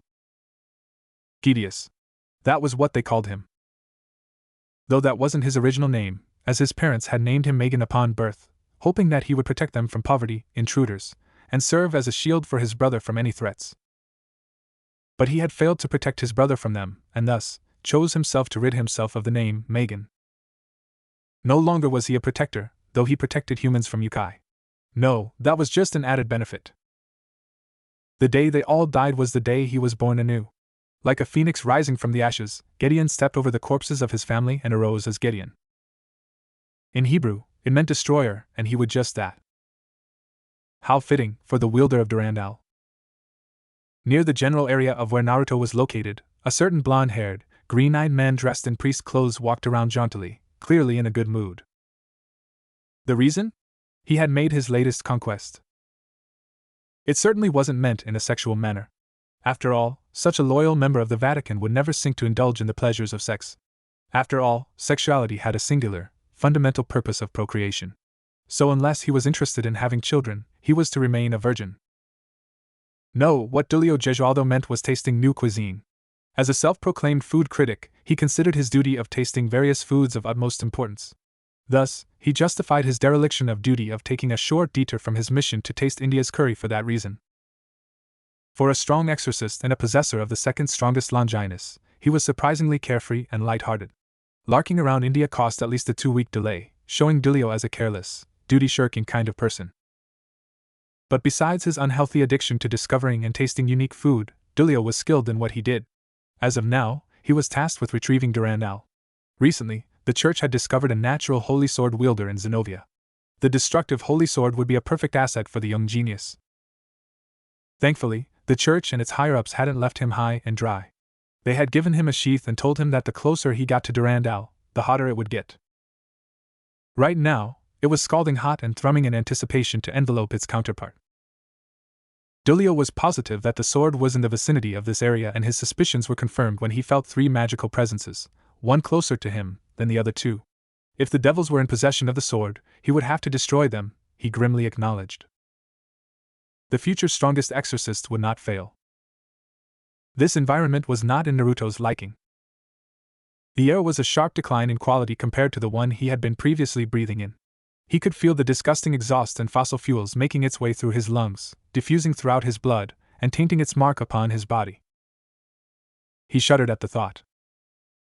It wasn't exactly stellar from a strategic standpoint. There were too many people bustling around with their phones in hand. His arsenal of magic would be limited, and to enter Godspeed, he would have to distance himself, lest he electrocutes the soft, untrained bodies of humans.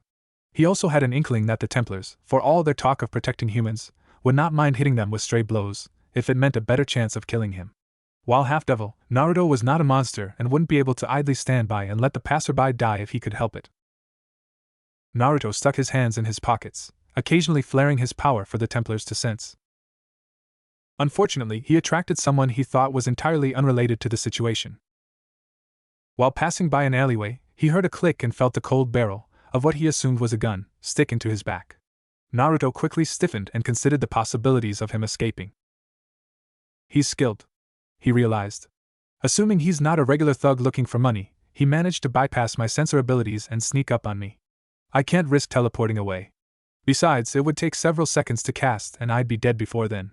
He could risk discreetly casting an elemental spell, but that too would take a second or two. I'll have to resort to diplomatic techniques.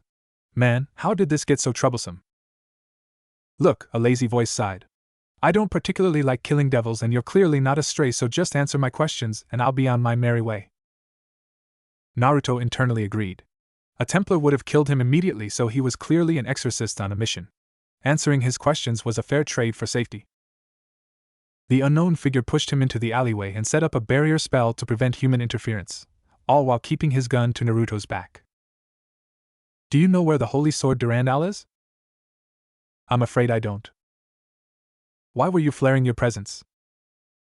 Naruto hesitated. I was hoping to attract someone, or rather a group. What group are you referring to? The Knight Templars.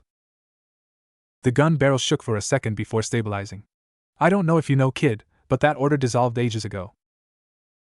Not according to them. They introduced themselves like that, and they kidnapped my acquaintance's friends. Can you let me go now? His cheek was starting to hurt after being pressed into the moist brick wall. The gun barrel disappeared and Naruto turned to observe his would-be assassin's features. He had light, peachy skin with blonde hair and almost feminine features. A white stole was draped around his red, gold-embroidered chasuble, and the young man had black pants and shoes befitting of a priest. Here lied another chance to get outside help. We could use some help, you know. If these well-trained Templars are any indication, the leader and his personal guards are gonna be tough to take down. What do you say? Dulio wanted to help them, but he had delayed searching for Durandal long enough. Sorry, but I have a mission of my own. I see, can you at least tell me your name? He answered in a kind voice. Dulio Gejaldo. I'm sorry we didn't meet on better terms. Naruto laughed. Yeah, that kinda sucked, but I'm over it now. Name's Naruto Gremory. Gremory? As in the clan of the current Lucifer? Dulio mentally narrowed his eyes before brushing away his thoughts. The devil had been cooperating well enough and given enough information, so there'd be no use in interrogating him further. In Naruto's pocket, a silver circle glowed and sent waves of energy, signaling him that one of his allies was in trouble. I'm sorry I have to depart in such a way. Naruto started teleporting away, but not before getting in his final words. But one of my friends might be in trouble. Before Naruto was contacted, boredom and impatience began to overtake Mocha's mind. Sure, the scenery around her was nice enough, with the birds singing their song and the leaves rustling from the slight breeze, but she had friends to save. She clenched her fists, but sensing holy energy, dove into the nearest bushes as quietly as possible. Footsteps left slight underprints on the dirt path, and occasionally snapped a stray twig. It stopped near Mocha's hiding place, and her breaths began to get harder to conceal. With her adrenaline rushing, she tightened her muscles to get the drop on the Templar before the warrior began to walk away. Mocha briefly contemplated calling for help but decided against it. She wanted to spy on the Templar for any information and possibly follow the soldier right to where her friends were hiding. If Naruto and his death were called, they would have no idea of her intentions and would blow the opportunity. Besides, the aura she felt was singular and fairly weak. She could handle a simple foot soldier. She carefully raised her head and observed the actions before her. The Templar had his back to her and squatted on the floor, clearing away dirt and foliage. She then gripped onto something and lifted what appeared to be a secret entrance. This was exactly what she was hoping for.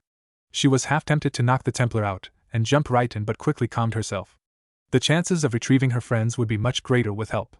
Although, she couldn't help but think that the whole situation was coincidental. But never mind that. She had to save her friends, and this was one chance she wasn't going to blow. After the Templar disappeared down the dark hole, she waited a few minutes before alerting her friends.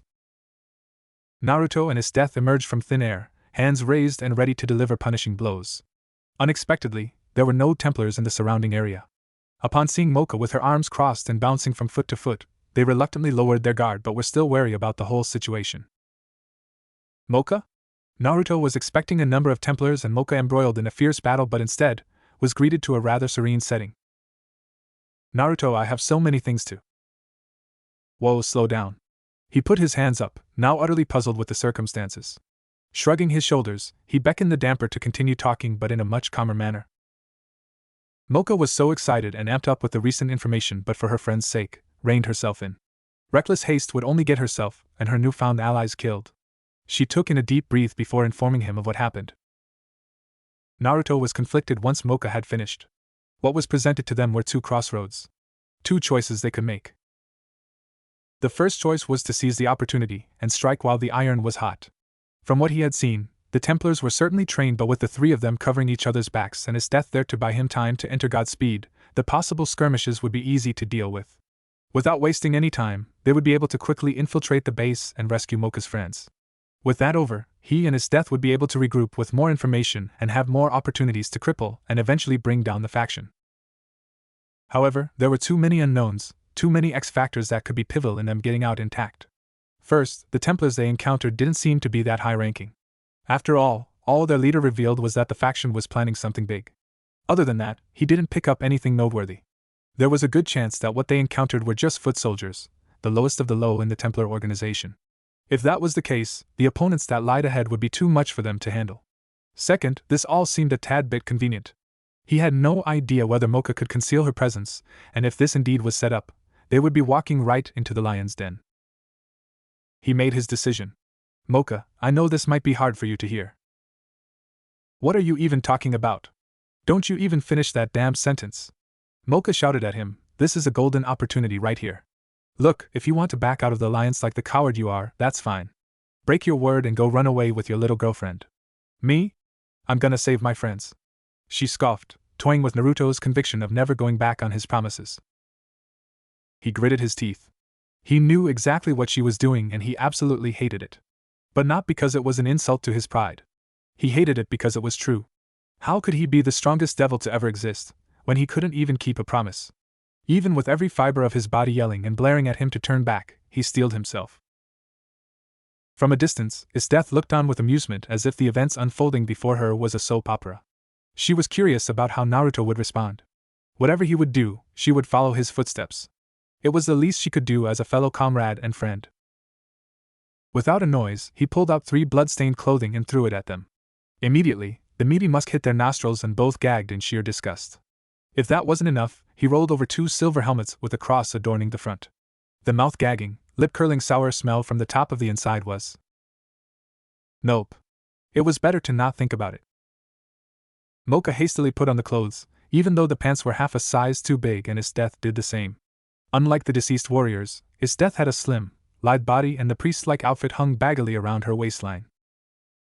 With their disguises complete, Mocha threw open the entrance and stepped into the deep depths of murky shadows.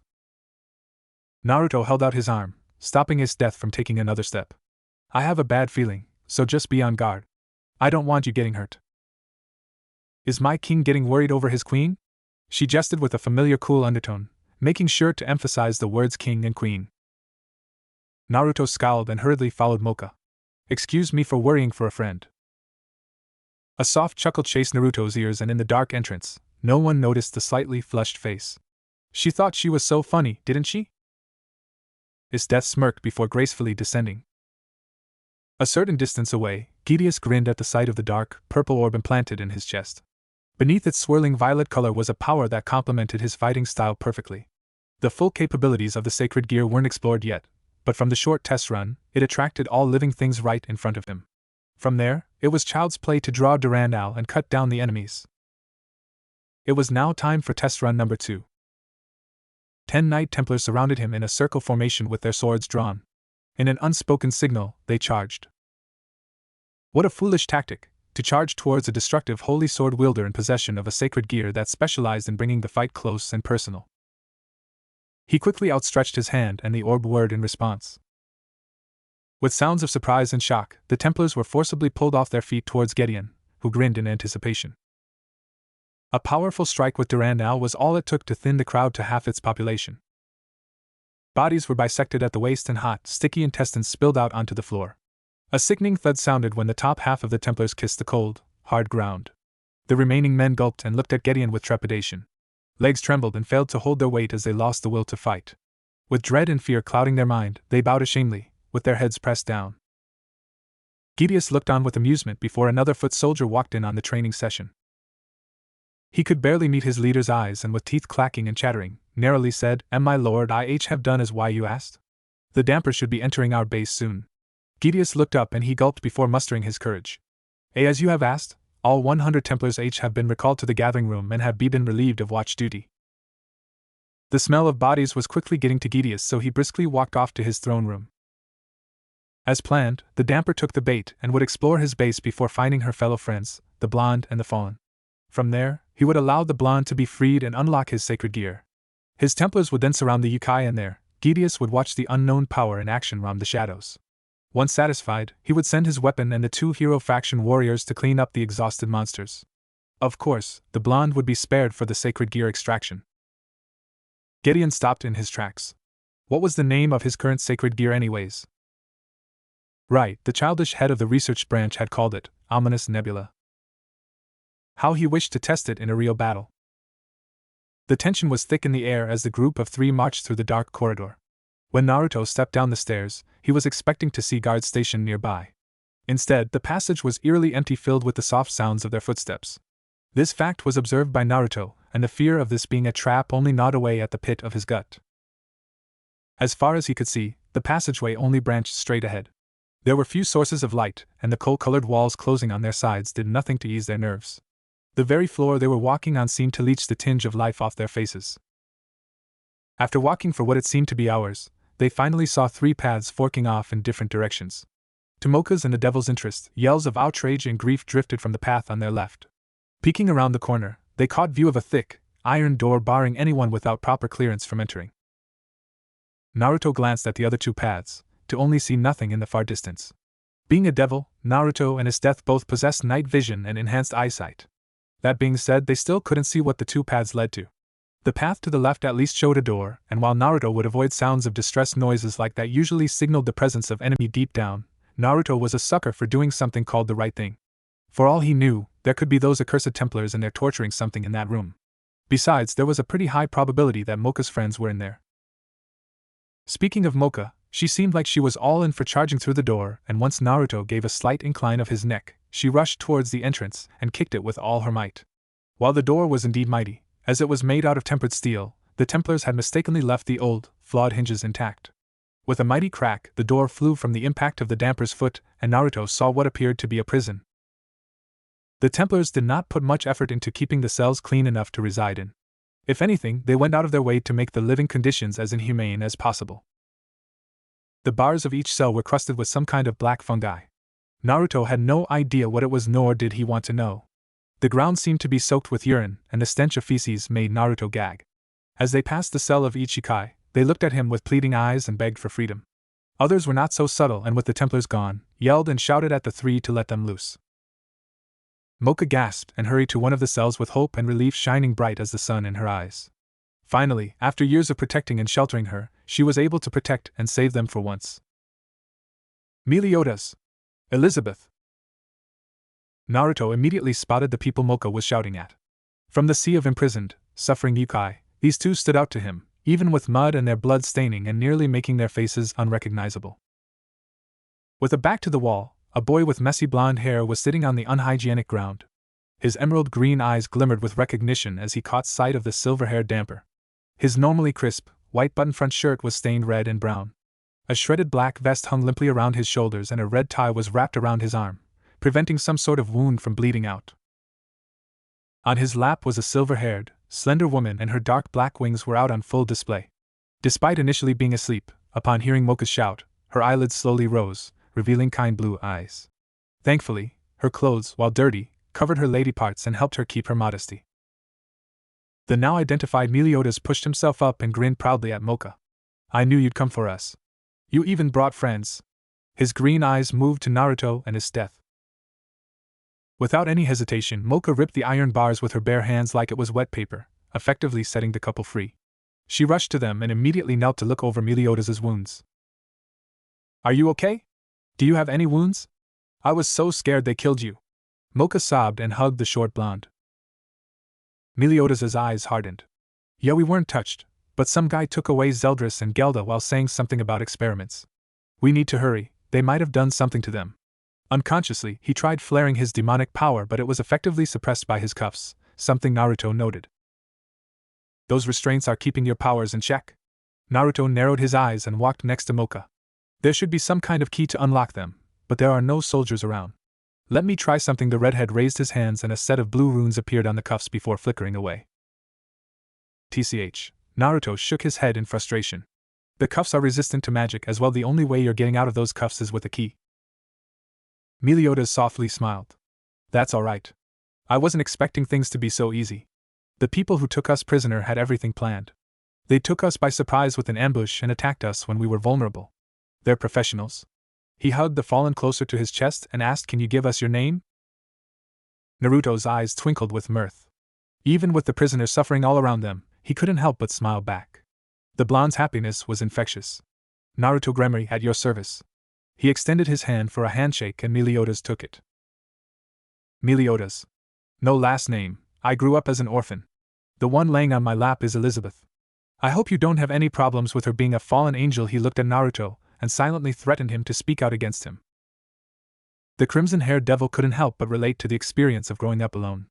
Luckily, he had adapted quickly to the harsh lifestyle and picked up quite a few skills involving theft and pickpocketing. As for the fallen, Naruto shrugged. "If you trust her, I'm fine with it." Meliodas visibly relaxed, and before they knew it, both started small talk in an attempt to know each other better. While the two males were talking about who knows what, his death was diligently scouring the prison for any signs of a key. Freeing the couple would mean extra allies and they could use the manpower. Ignoring the cries of the yokai, she spotted an area in the very back. From what she saw, it was a simple place for the Templars to overview the prisoners and make sure nothing was going wrong. A wooden desk stood right next to the wall, and implanted in the same wall was an alarm. Underneath the desk were several boxes, and she quickly punched on them. Ripping open the first one, all she saw was a multitude of musty books detailing the works of Christ and Christianity in general. She threw it aside and continued her search for a key. After discovering more journals and papers, she reached the last box. Upon opening it, she finally saw what she was looking for, several silver keys hanging from a keychain. She reached for it and winced when her palm hissed from the painful contact. Was it doused in holy water? Or maybe the metal itself was the cause? Pushing away these thoughts, she grabbed the keychain, rushed to Naruto, and dropped the keys before his feet. Naruto, now interrupted from his briefing of the situation, turned to her. "Is Death explained? I found keys in the back and I'm assuming one of them can free Meliodas and Elizabeth." Naruto punched his fist into the palm of his other hand and exhaled excitedly. "Looks like we can get you guys. Wait, is Death, are you hurt?" He had noticed Is Death cradling her right hand and briefly saw red irritated skin. She said nothing. He reached out to her arm, gently pushed her fingers back, and tightened his jaw. "You should have told me about this." Using his other hand, he conjured a simple healing spell and continued berating her. "It's not that hard for me to heal wounds on this level, and hiding them only makes it worse. You're one of my precious comrades, so don't ever be afraid to ask for help." Throughout the short lecture, Is Death didn't move from her position at all and stood stiffly, just like a statue. Instead, her mind focused on his last sentence and particularly on one word, precious. The corners of her mouth quirked up at the sound of being called precious. "Did you even hear anything I said?" Naruto sighed and looked at the keys. "Besides all that, good job on finding the keys." Ignoring the stinging pain, he tried each key into the lock and before he knew it, one of them fit perfectly. After turning the hay and freeing Meliodas, he cast a quick healing spell and turned to Elizabeth to do the same. "All right. Let's get the hell out of here." Meliodas stood up and held Elizabeth in bridal style. His Death turned to Naruto to ask what they should do and he nodded. "Now that we have Mocha's friends, it'll be better to regroup. But before we leave, we'll set the yokai free. Mocha?" The damper happily obliged and tore through the cell bars. Many grunts of relief were heard and further cheers of happiness sounded throughout the hallway. The first chance they got, they ran through the fallen iron door and began their search for freedom. To their surprise, these sounds were quickly silenced and replaced with the noise of metal sinking into flesh. With a grimace on his face, Naruto took off with his death and the rest right on his heels. As soon as they reached the entranceway, they were introduced to numerous Templars ruthlessly cutting down the yokai, ignoring the screams for mercy. Without any sign, Naruto entered the fray and pushed the yokai behind him. With a wave of his hand, several magic circles materialized in front of him, and a roaring flame erupted, roasting the Templars into no more than black crisps. Not a second later, his death appeared by his side and conjured sparkling, blue icicles to impale the remaining Templars. With a sickening shink, the brunette efficiently targeted the vital points, killing her targets easily. With Gideon, the now armored man was clenching his fists as he observed the fight through his crystal orb. This wasn't supposed to be happening. The intruders were much stronger than he expected, and unfortunately, the magic resilient, or he used to make the suppressing cuffs, was rare, and thus, he had a limited amount. The armor his Templars had on was ineffective against the redhead's magic. If he wanted to see the blonde's sacred gear in action, he would have to distract the others. So far, the blonde was focused on the fallen and only helped when it was absolutely necessary. Sure, he showed his strength, speed, and reflexes, but he had yet to show the capabilities of his sacred gear, and it made him so mad. You! Gideon pointed to his attendant. Call Eric and Urza. Tell them they are to get the attention of the red-haired devil, Bluinette, and the damper. They are to leave the blonde and the fallen alone. Do you understand? The attendant nodded and rushed to find the two warriors. Gideon rubbed his hands together and leaned closer to his orb, his eyes giving Meliodas his undivided attention. Show me your strength, devil. What kind of tricks are you hiding up your sleeve? Naruto and his death were a fearsome pair, as their month-long training honed their individual skills and their teamwork. While Naruto bombarded the Templars with a widespread attack, his death would rush in to sweep up any survivors. Behind the duo, Mocha helped Meliodas carry Elizabeth as the trio hoped to get out of the base and go back to their simple lifestyle. As they neared their original point, to the right corner awaited a girl, displeased with the whole situation but determined to do her job. Naruto stiffened and his death stopped in her tracks. He put his finger to his lips to signal silence and crept to the corner. At the same time, the girl beckoned to her partner and the Templars behind her and lunged at the enemy. With supreme reflexes that could only have been earned from harsh training, Naruto dodged a lethal strike of a sword to his face and raised his arms in response. Two large, black circles formed on the bottom of his palms and slowly extended outwards. The redhead had converted his runes into weapons that served as chakrams. The girl pushed Naruto to the hallway on their right and began swinging precise, powerful strikes. Using his magic circles, Naruto used her momentum to deflect each attempt on his life and waited for her to lower her guard. While the girl engaged Naruto, his death was dragged into a fight with a slender, young male. Without a word, he kicked his death in the gut, sending her tumbling to the hallway straight ahead. To Mocha and Meliodas, it appeared that their companions were ambushed by two skilled opponents. Naruto was now busy fighting an armored girl in the hall straight ahead, and his death had been kicked into the hallway to their left. Unfortunately, they didn't have too much time to dwell on the situation, as a large group of Templars blocked their way. Meliodas gritted his teeth. He had to use it. Mocha wasn't strong enough to take on all of these opponents. Mocha, take care of Elizabeth. He carefully handed the silver-haired fallen to Mocha and the damper, with equal amounts of care, held her close to her chest. He closed his eyes and drowned out all noises in the background. Think back to your hate. The Templars looked at each other, confused as to why Meliodas wasn't attacking them. When were you truly angry? They waited for a few more seconds to see if he was going to make the first move. When was the last time you wanted to feel the snapping of bones, splitting of flesh, and the warm sensation of blood? What are we waiting for? Think. One impatient Templar unsheathed his sword and charged. And unleash your wrath. Meliodas opened his now dark violet eyes swirling with hate just in time to see a holy sword slashing downwards. Ignoring Mocha's pleas to pay attention, he caught the blade with just 2 fingers and snapped it into a million pieces. After witnessing this feat, the Templar tried backing away in fear, but Meliodas grasped his head with one hand. This is my sacred gear, Berserker's Rage, Stage 1. He squeezed tightly and the Templar's skull burst into blood, bone, and brain matter. The body fell limply onto the floor, and Meliodas glared at the rest of them. Unconsciously, they all took a step back. The same thing will happen to all of you. Your fate was decided when you tried hurting my friends. Each Templar held on to their sword even tighter and tried grasping to their confidence. To their dismay, every cell of their body refused to move as the monster in front of them charged with an explosive first step. There was nothing they could do to stop this massacre. With Naruto, he was in trouble. Naruto barely had any time to activate Godspeed, as the red-headed girl in front of him refused to back down. She furiously swiped at his head and Naruto was forced to back off further and further until he could barely see his friends. Now, seeing that his friends were a good distance away, Naruto activated his elemental attacks. Lightning Beast Chase. 4 wolves made of pure lightning rushed towards the girl, who strangely enough, did nothing and merely stood there. It didn't completely matter to Naruto, as he had delayed the spell so the wolves wouldn't hit her all at once. All he needed was 10 seconds and 10 seconds he got. Godspeed! He dropped the black magic circles beneath his palms as he underwent his ethereal transformation. His hair strands lit up the dark hallway with the occasional blue flickers. Naruto smiled and punched his fist into his other palm. Get ready for a beatdown. Even though the hall wasn't the largest nor widest battlefield he could ask for, he ran at her in a zigzag formation in an attempt to confuse her before going for a thunderous punch to her face. At least, that was the plan.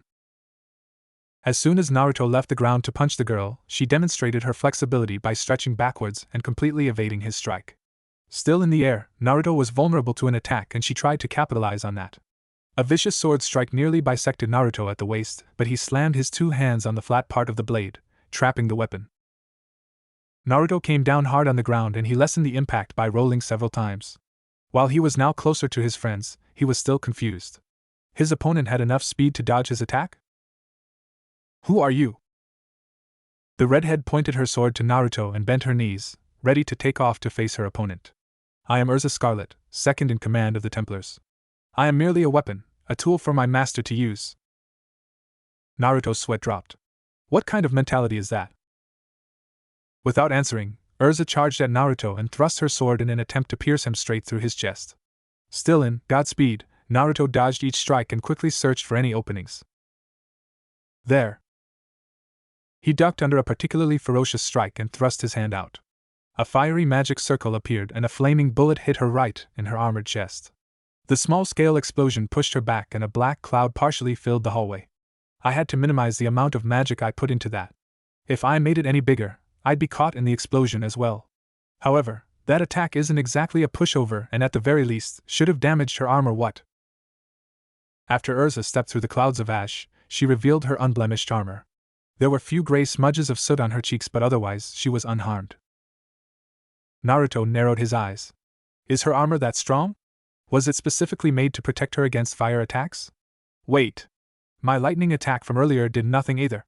Her armor has to be resilient against magical attacks in general. Is it some kind of enchantment that allows her to tank all this damage? Your armor is resistant to magic, he guessed. Urza tilted her head before nodding. Indeed it is. The several enchantments make it nigh impossible to destroy using magical attacks. Normally, I'd be worried about physical attacks but your punches aren't the strongest. She took a step closer to him. Fast? Yes, but not strong enough to hurt me severely. While Urza was talking about her armor, Naruto desperately analyzed her body for some type of weakness. Right now, her head is my best shot. It isn't covered with any armor, so she must have brought her armored hands up to block my lightning attack. With his plan in mind, he rushed at Urza hoping to land a punch on her face. Unfortunately for him, after dismissing the openings to her torso, she realized what he had in mind and defended accordingly. Her gleaming, sharp sword kept him from a distance, and with each passing second, he grew more and more frustrated. I can't seem to land a hit on her face. Let's go for some feints. He faked a right hook and pretended to sweep her legs underneath her before jumping back and unleashing more elemental attacks. Rush Rock and Roaring Flames. Naruto unleashed a sea of flames that rushed towards Urza before shooting jagged pieces of rocks, all aimed at her face. In response, she merely tanked the fire attack and used her sword to cleanly slice the rocks before they hit her. Naruto wasn't finished. As soon as the flames started to die down, with a burst of speed, Naruto sped behind her and attempted to punch her. Unluckily, Urza had noticed the slight breeze that was let off when Naruto ran towards her and took note of Naruto's position. She moved her head to the side and his fist barely clipped her ear. He still wasn't finished. While Urza had dodged his punch, she couldn't dodge the bolt of lightning to the side of her face. While it was significantly weaker than the real deal, the voltage momentarily shocked her with its burning, stinging pain, and Naruto took that opening to conjure another fire attack. With her life on the line, Urza threw her body forwards and barely managed to dodge the searing flames. TSK. It was Urza's turn to narrow her eyes. She didn't sense any magic circles being summoned when he unleashed that lightning attack, so where did it come from? Could it be his Godspeed? At that moment, Urza had let her guard down and was struck with tremendous force from behind. She was sent tumbling past Naruto and landed in a messy heap. Not bad. Naruto looked up and saw Meliodas wearing some kind of necklace that was pulsating heavy amounts of killing intent. No longer a shining emerald color, his eyes were blazing with a dark purple color that threatened any enemy to fight him. Meliodas! At the sound of his name, Meliodas turned his gaze to Naruto, and his gaze softened for just a second. You alright?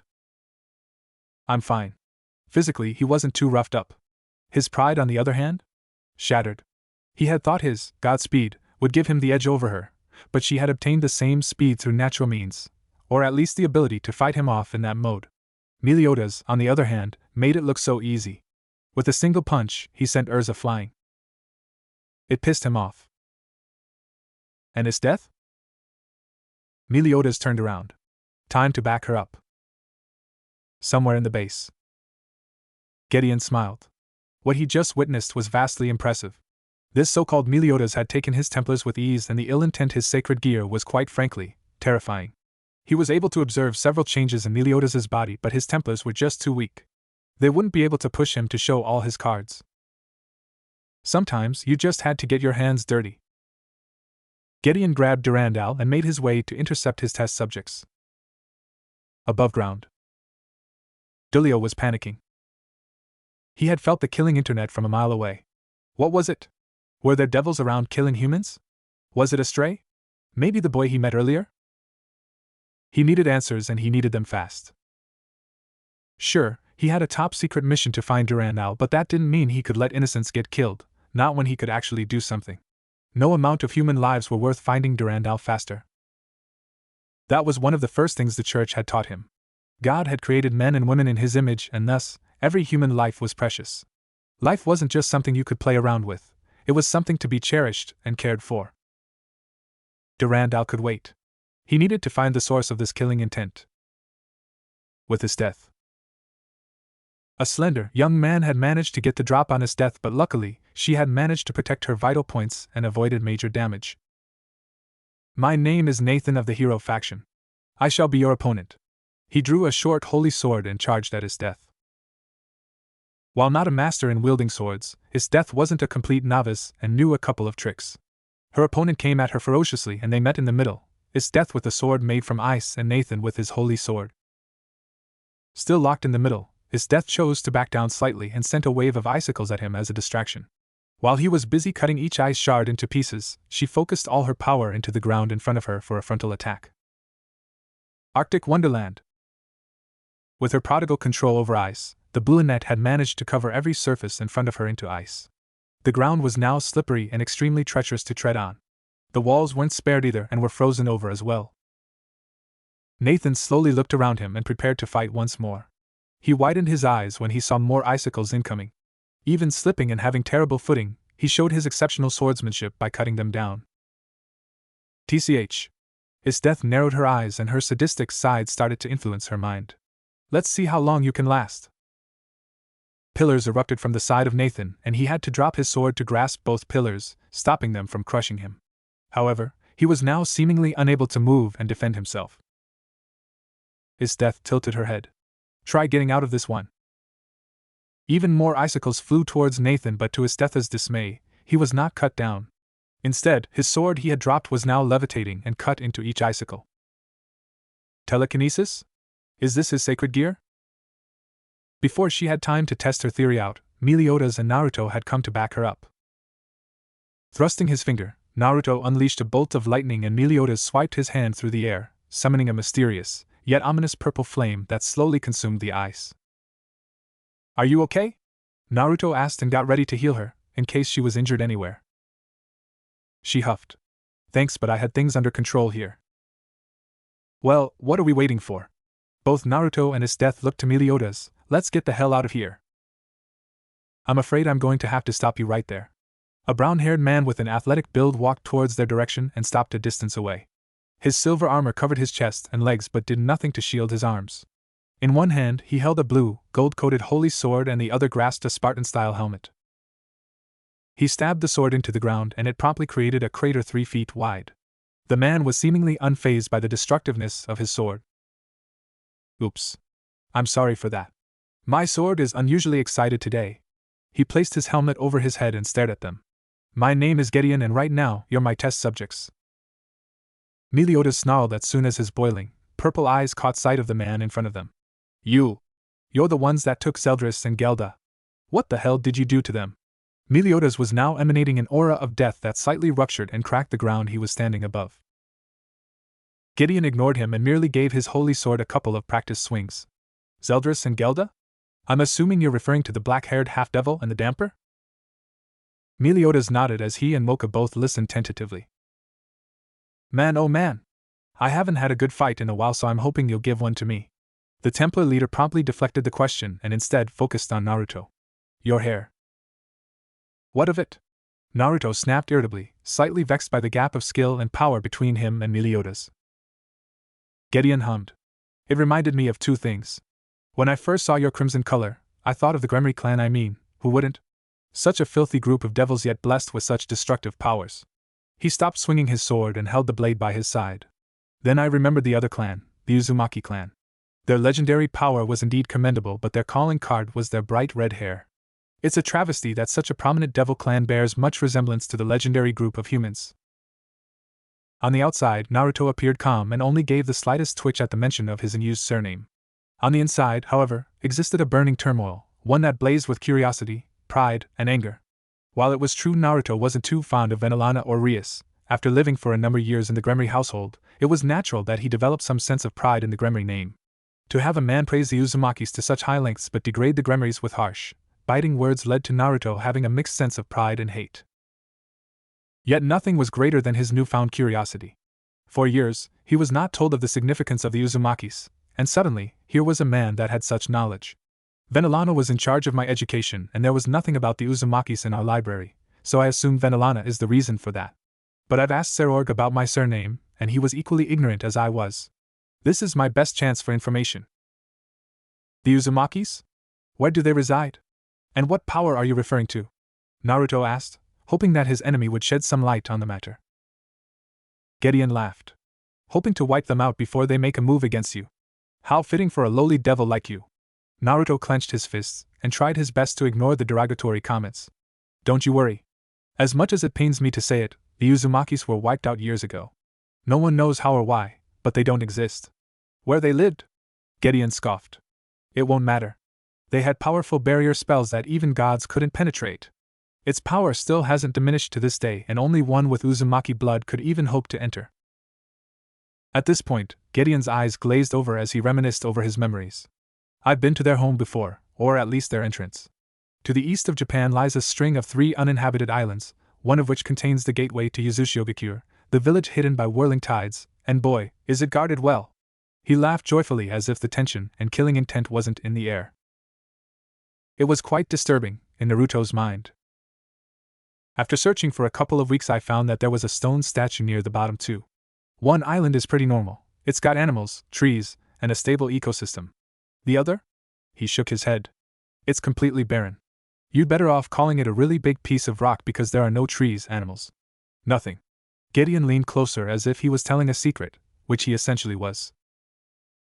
But that's a lie. There are way too many protective spells around it to be seemingly worthless, so I've theorized that it's the home of the Uzumakis. You can't fly to that damn island, nor can you teleport. Digging an underground tunnel gets you nowhere since there are spells placed underneath as well. The waters all around the island seem calm enough, but if you fall in, it's game over. You'll be whisked to the depths of the ocean, where you'll eventually be ripped to shreds. I've seen it for myself. He scratched the side of his cheek and leaned back, now comfortably leaning on his sword. I'm guessing that the stone statue requires Uzumaki blood to deactivate the barriers and get across. Unfortunately, we're fresh out of Uzumaki, so whatever secret powers they're hiding on that island are gone forever. And their powers? Naruto added. Gideon scoffed. Ha! Of course, you devils wouldn't acknowledge their might. The most common power is their sacred gear, chain jail. There were 3 or 4 Uzumakis that inherited that sacred gear, and they had some sort of ritual that allowed them to pass it down to their successors. I've only seen it in action twice, but I can testify for its power and versatility. They're extremely well-versed in barriers and protective spells, but that's not all there's to it. Gideon's eyes now shone with excitement and a slight hint of madness. There's so many rumors of their power. Their founder possessed the ability to manipulate wood. There are even more rumors and old stories that hint at them being able to use senjutsu. Isn't that marvelous? He threw his head back and laughed heartily. To retain their humanity, but to also be able to use a power thought to be restricted to those filthy yokai. I worship them. After all, they were the very paragon of what the human race should strive to be. Finishing his lecture, he looked curiously at Naruto. Though your fascination with them amazes me. Tell me, devil, why do you ask? I'm sure the older generation of the devils should have heard of their legendary might. Am I wrong? It doesn't matter. Meliodas interrupted him and unknowingly saved Naruto from answering the question. I'll only ask you one more time. What did you do to Zeldris and Gelda? Naruto had long forgotten about Meliodas flaring his power, as he was enraptured in Gideon's tale of the Uzumakis. Now that their conversation was over, the blonde had resumed raising his power and anger. Gideon, for the most part, was unimpressed. If you wanted to see them, all you had to do was ask. He motioned to his attendants, and they disappeared into the dark hallway with quiet clicks of their feet. The awkward silence between the two foes was overbearing, but thankfully, after a few minutes, the attendees then reappeared with 2 things. Naruto prided himself on keeping a calm, rational mind while keeping his emotions at bay. A slight disturbance in his mental mind was all a skilled enemy needed to deal a killing blow. Yet with all this in his mind, even with his small share of battles and witnessing the aftermath of Estetha's massacre, he was not prepared for the sight before him. He could barely distinguish the gender between the 2 bloodied meatbags, for a lack of better terms. Their faces were sliced into, and their mouths gaped in mid-scream. For some sick, twisted reason, their eyes were removed, leaving 2 bloody sockets. Along with their eyes, their limbs had been cleanly sliced from the stump. Their entire body was covered and dried with the scarlet liquid. For the first time, Naruto realized what kind of monster they were up against. Even though he had drilled inside his brain to never take his eyes away from the enemy and never let your guard down, he allowed this one moment of weakness to take over. Closing his eyes, he then took in a deep breath and tried to ignore the stench of blood. He failed. Breathe in. Breathe out. Repeat. He opened his eyes with a fierce resolve to protect his companions. If looks could kill, Gideon would be dead 10 times over. Purple flames glittered, showing its harsh beauty as it wrapped around Meliodas' arms. Not a single word was said as his top was cleanly burned off, exposing his chest and impressive abdominal muscles. Dark red flickers of his demonic energy crackled around him, as he tried his hardest to keep his powers under control. Under his breath, he repeated control over and over. To this, Gideon looked more excited than scared. He bent his knees and readied his blade in one hand. This is more like it. Show me your power, Meliodas. Behind the Mocha looked emotionally stable at an unsuspecting glance, but at closer inspection, Naruto could see the dull, emotionless eyes, the occasional tremor sending shockwaves throughout her body, and the denial. Her legs couldn't handle the emotional shock and she fell to her knees. The damper's arms hung limply around Elizabeth to offer little protection, but it was clear the girl was out of it. You did this for what? Meliodas whispered. For me to show you my power? He chuckled humorlessly and his energy spiked to new levels. I'm going to kill you! With an earth-shattering roar, the devil disappeared in a burst of speed and punched Gideon. The air burst all around the two as his fist met Durandal. Even as the blonde's fist sizzled from the contact with the destructive sword, he persisted and with all his strength, pushed Gideon with all his might. The Templar stood no chance. He was sent tumbling back into the prison area and stabbed Durandal into the ground, stopping himself in his tracks. Meliodas took his time walking towards Gideon when the 2 warriors, Urza and Nathan, erupted from the hallways from the sides and attempted to strike him down, Urza in her magic-resistant armor and Nathan controlling 2 more swords in the air and another 2 in his hands. They didn't get close. Meliodas skillfully ducked and weaved his way through their slashes and counterattacked. Without even a glance in their direction, 2 purple, tentacle-like spikes materialized from his back and slammed into them, sending them back from where they came from. Before they could recover and halt Meliodas in his tracks, Naruto and Estetha acted. Running to their respective opponents, they clashed against the 2 warriors. Leave them to us! Naruto shouted before blowing Urza back with a powerful gust of wind. Meliodas seemingly ignored him and stalked towards his prey, each step cracking the ground with its pressure. He threw his arms back and formed an axe head on his left hand and a shield in his right. He's forming weapons from his demonic energy. Is this another one of his tricks from his sacred gear? How delightful! Gideon stood back up and pointed Durandal towards the blonde. Show me more of your tricks, devil. I'm going to squeeze every bit of information out of your sacred gear and learn all your secrets before killing you. Meliodas kept stepping towards him, his sacred gear power manifesting his devil powers into pure, tangible darkness. Kill me? He laughed that cold, humorless laugh once more. You don't realize it, do you? You're already dead, you just haven't realized it yet. That cold yet the blunt way of talking scared Gideon, even if he wouldn't admit it. Berserker's Rage, Stage 2. A jagged, black scar-like mark ran down through his left eye and stopped just below it. Gideon laughed. We'll see about that. He hefted Durandal on his shoulder and lunged. Their battle had begun. With his death. She didn't have too much time. The magical pressure Meliodas was releasing was straining the entire underground complex, and by using such destructive techniques, they'd be exposed to the upper ground any time soon. While they were far from human civilization, other entities would be alerted to their presence due to Meliodas' seemingly unquenchable bloodlust and Durandal's destructive aura. His death assumed that there were heavy magic suppressors underground, as the trio of Naruto, her, and Mocha were completely unaware of Durandal's holy aura.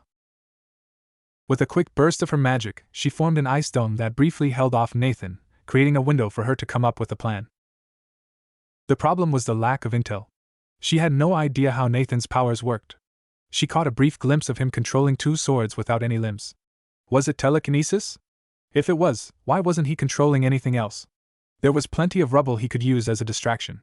Perhaps he could only control weapons? All of these thoughts flashed through her mind within a couple of seconds, as Nathan quickly cut her shield in pieces with his 4 swords. The 2 floating swords threw themselves at her, and she barely dodged to her right, the blades now embedded in the ground behind her. He quickly engaged her in a flurry of strikes, most of which missed her body. Clicking his teeth in frustration, the swords behind her flew into action and tried impaling her again. With impressive reflexes, she ducked to avoid the mentally controlled blades while also evading his manual strikes.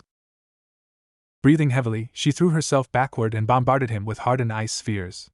Unfortunately, with incredible skill, Nathan manipulated his 2 floating swords and spun them at high velocities, slicing the spheres into glimmering shards. TCH. He was much more skilled with his sacred gear than she thought. Though, this was assuming his sacred gear was what allowed him to control his weapons through mind control in the first place. What to do? Isdeth mused. She could use her, Arctic Wonderland, to cut off his movements, but he'd still be able to control those 2 swords of his. Not to mention the fact that he wouldn't be completely motionless. The ice would just make movement difficult, not impossible. Of course, for her, the ice would never be a hindrance. Still, it was a good start. Freezing breath. As the temperature rapidly dropped in the hallway they were fighting in, Isdeth raised her palms in his direction and a visible, freezing cloud shot out from her fingers and raced towards Nathan. Not wanting to make any skin contact with the cloud out of fear of frostbite and missing fingers, the young hero faction member gritted his teeth and dropped the swords in his hands. Instead, he devoted all his attention to spinning the blades in front of him to repel the cloud backward. The pure speed of the swords generated a strong enough wind that pushed the cloud back. He dropped his swords. Maybe the strain from mentally commanding his swords to move at such speeds is what forced him to drop his swords. The icy mist covered Isdeth's figure, and when she stepped out she said 2 words that chilled Nathan to the core. Arctic Wonderland. Nathan didn't think the temperature could get any lower. He was dead wrong. Once more, the temperature dropped to freezing conditions as all surfaces around them were frozen instantly.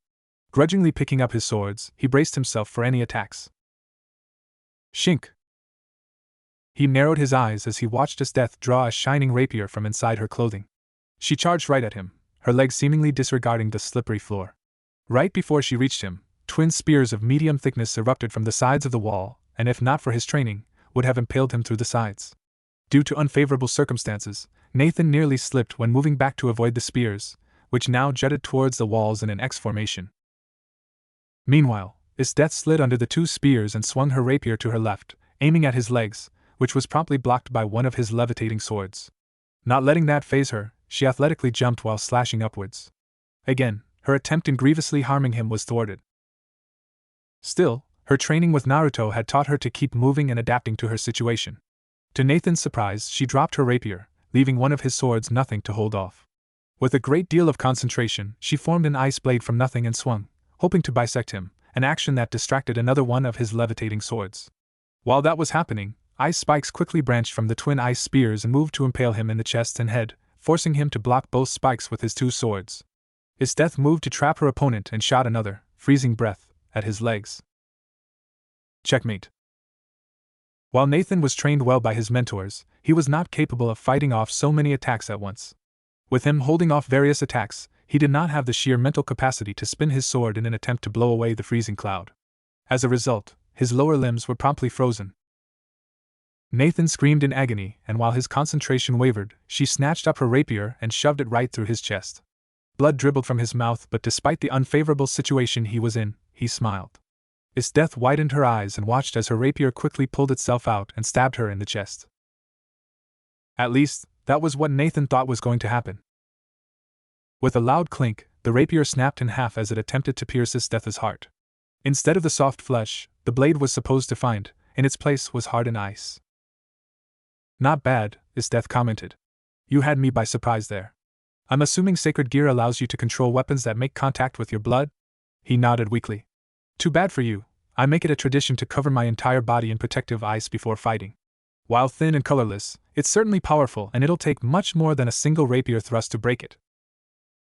Nathan's eyes widened before closing, and as he spoke, there was a slight undertone of respect. "Incredible. To have taken so many precautions in a battle you beat me in the beginning, without me realizing it." He took in a deep breath and spoke in a polite tone, not caring about his impending death. "As a dying man's wish, may I know where your strength comes from?" Death stood there for a good second and thought over her words before speaking. "Technically speaking, my strength comes from my sacred gear, Absolute Demise. It allows me to control ice at will and conjure it from nothingness. Though I have yet to obtain Balance Breaker, I've trained hard to control it." Nathan coughed in surprise. "One of the 13 Longinus? So I never had a chance in the first place, huh?" She softly smiled. "Perhaps. But I don't think my sacred gear is why I won against you." His utter confusion and silence was a sign for her to continue. "My friend, Naruto has told me that true strength comes from the inside, not from flashy weapons or destructive techniques. It's only with the immense will and longing to fight to protect someone was I able to defeat you. Do you understand?" Nathan scrunched his eyebrows but eventually nodded. "I see. Your bonds and friendship were what helped you triumph over me." She nodded, and in response he sighed. "Perhaps if I get another chance to live and fight, I will put this wisdom to use. Until then, farewell." With that, his heart stopped beating and Nathan died. Death stood still, her breaths coming out steadily in the form of steam. Pushing the image of Zeldris and Gelda out of her mind, she visualized Naruto. She thought back to his stunning red hair, his willingness to help her, his calm, collected way of speaking, and the way he treated her. It was nice, knowing that she had a person she could count on. With Naruto, things were not looking good for Naruto. Not at all. Because of the enormous strain electricity placed upon his body, Naruto could not prolong the use of Godspeed. Even after training and conditioning his body with what he called torture, and he was still unable to use it as his go-to. He didn't have too much time with Godspeed, so he had deactivated it, his hair returning to its vibrant red and his veins no longer glowing. Unfortunately for him, without it, he had no way of keeping up with Urza's speed. She had spent an eternity conditioning her body and magic, and it showed. As of right now, Naruto was getting his ass kicked. He had attempted to keep his distance, and use his spells as a distraction for him to come in and deliver a blow to her head. Urza had unfortunately seen through that and countered perfectly. Without Godspeed, he simply did not have the physical capabilities to keep up with her. With each opening she exploited, Naruto's body was dealt more and more damage. Eventually, he could no longer stand and now laid in a painful heap near the entrance of the hallway that branched out to the other battlefields. Hitting his head against the floor, he wondered what hurt more, his body or his pride. As Urza's footsteps sounded closer to him, he briefly thought of Serorg, his best friend and rival. Knowing him, he would be able to overpower Urza with his brutal kicks and punches. "If it means anything, I'm sorry. Please don't take this personally." Urza was just a foot away from Naruto now. "Understand that I am but a weapon for Lord Gedeon. He took me in when I was just another orphan living with bullies. I had no one. I was meaningless, just another name, swamped beneath millions of ordinary folks. But Lord Gideon swooped in and saved me from despair. He took me in and molded me into something stronger. Since then, he has had my undying loyalty. Naruto spat a glob of blood to the side and looked at Urza. A weapon? You pledged your loyalty to that monster? He slammed his fist on the ground and for a split second, Urza tensed. Did you see what he did to Zeldris and Gelda? Did you see their damn bodies? How can you serve him, knowing he does things like that? She shuddered and nodded slightly. It is indeed unfortunate my master indulges himself in such ways. Her sword trembled ever so slightly before stabilizing itself. However, I am not one to judge him. As I said, Lord Gideon has saved me when no one else would. Only through death will my debt be cleared. Now, if you're done with a quick flick, Naruto sent a small fireball directly at Urza's face. To his utter dismay, she leaned slightly to the side and easily avoided the attack. She sighed. A valiant attempt, but a failure nonetheless. Please don't struggle. If you lie still, everything will be over in a flash. She lifted her sword and plunged it down at his heart. Milliseconds before it sunk into his body, everything went black. With Meliodas. A strong swing of Meliodas' left hand nearly took Gideon's head off. Ducking underneath the attack, Gideon tried to swing Durandal towards his chest, but his right hand deflected his attack. Instead, Durandal crashed towards the ground, carving in the ground a new hole. His darkness can stand against Durandal? Gideon looked at his sword in shock. Durandal is one of the more destructive swords. Demonic energy shouldn't have a huge impact unless right. How could I forget? His sacred gear is more in tune with his anger, and right now, his fury is at an all-time high with me killing his friends. With his left arm stuck in the wall, Meliodas quickly reformed the axe-like shape into a giant fist and tried squashing Gideon like a bug instead. In response, the Templar placed his other hand beneath Durandal to support it, barely holding back the fist. Meliodas' strike was so strong, the ground underneath the impact was strained with cracks spreading throughout the prison complex. His right hand made contact with Gideon, and the so-called destroyer had just enough time to put up an arm to guard the punch. His bones strained itself to its limits as it protected Gideon from a fatal blow. He flew to the left side of the wall and crashed there. Not a second later, Meliodas rushed at him, with his arms now changed into blades. 1,000 divine cuts. With this technique, Meliodas surprised Gideon, as it deviated from the usual sheer destructiveness from his other moves. Instead, it completely put Meliodas' concentration to the task, as it took every bit of willpower to deliver such a large number of cuts in an instant.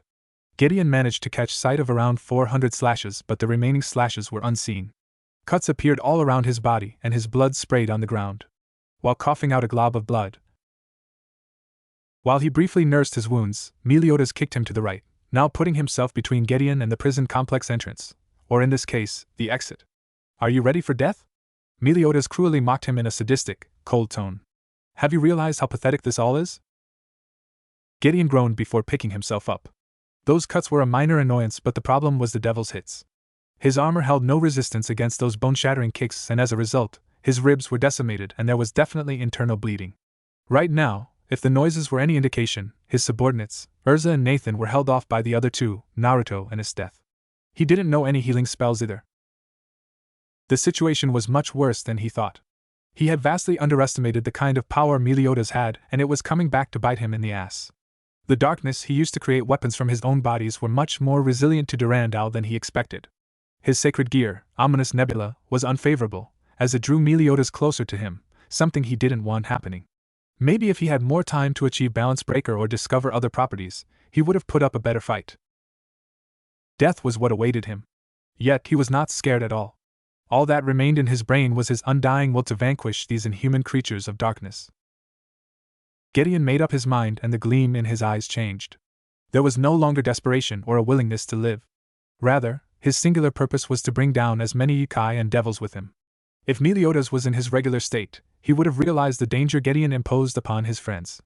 After all, an animal with its back up against the wall with no way out, a man who knew death was his fate but refused to let it hold his mind, that was the moment he was most dangerous.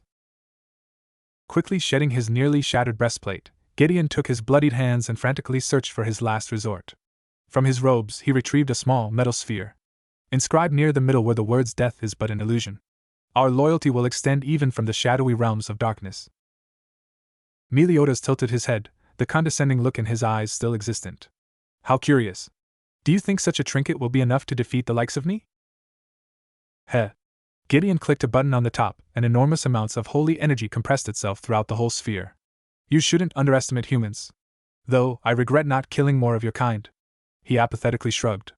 Maybe if I spent more time practicing Zeldris' sacred gear instead of dissecting those fools, I'd be able to defeat you. The sphere was tossed towards Meliodas and promptly exploded, showering the entire prison with its blinding light. And for the second time today, Meliodas shocked him. Full counter. With those two words, he cruelly mocked Gideon, deflecting all the life energy of his dead comrades and pure holy light he captured from the corpses of angels. The explosion altered into a destructive light beam that doubled in size before disintegrating Gideon and bringing the entire underground base down. Inside Naruto's mind. What the hell? Naruto rubbed his eyes to make sure he wasn't dreaming. Is this the afterlife? Wait, do devils even go to an afterlife?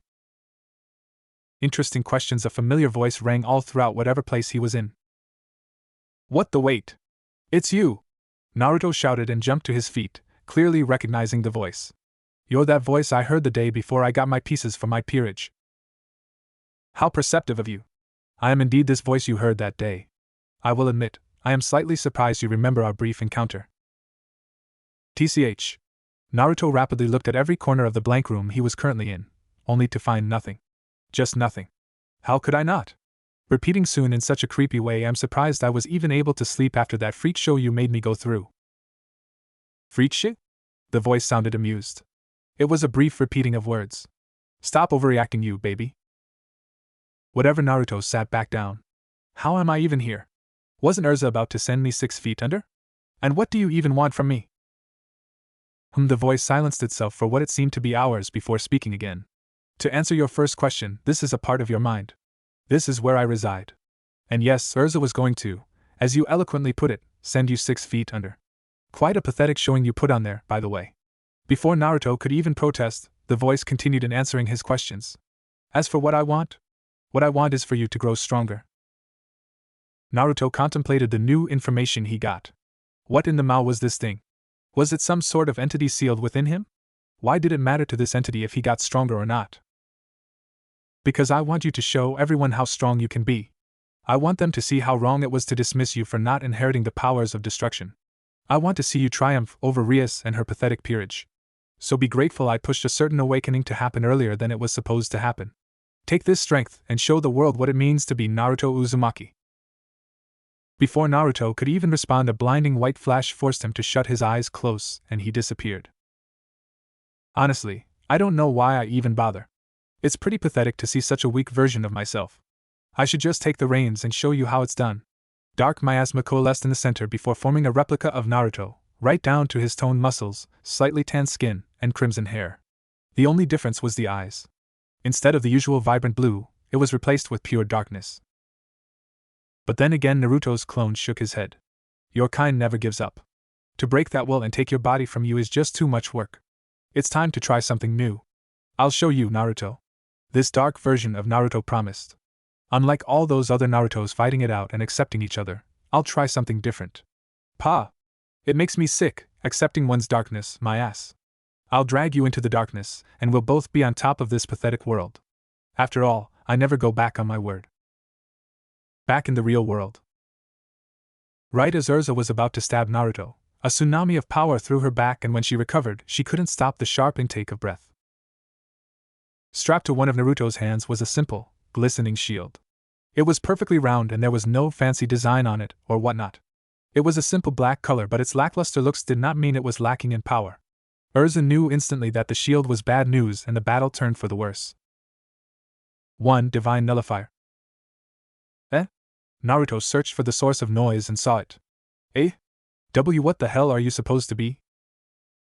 An equally midnight black orb bobbed in the air as if it was apologizing. My apologies, Lord Naruto. To answer your question, I am merely an extension of your sacred gear, jack of all trades. It seems you have awakened your sacred gear. You have no idea how much joy it brings me now that I am allowed to assist you. Naruto was lost. Confused and utterly puzzled, but undeniably exuberant in discovering his sacred gear. Wait, that voice mentioned an awakening. Is this what he meant? Can you even speed up one's awakening? How did he even do it from a figment of my mind? Now. Time to kick ass and take names. Let's save the questions for later. Naruto stared at the orb from angles, trying to find out just how it was an extension. Other sacred gears didn't do this, right? At least, that was the case with Isthetha's absolute demise. I have a sacred gear? That's wow.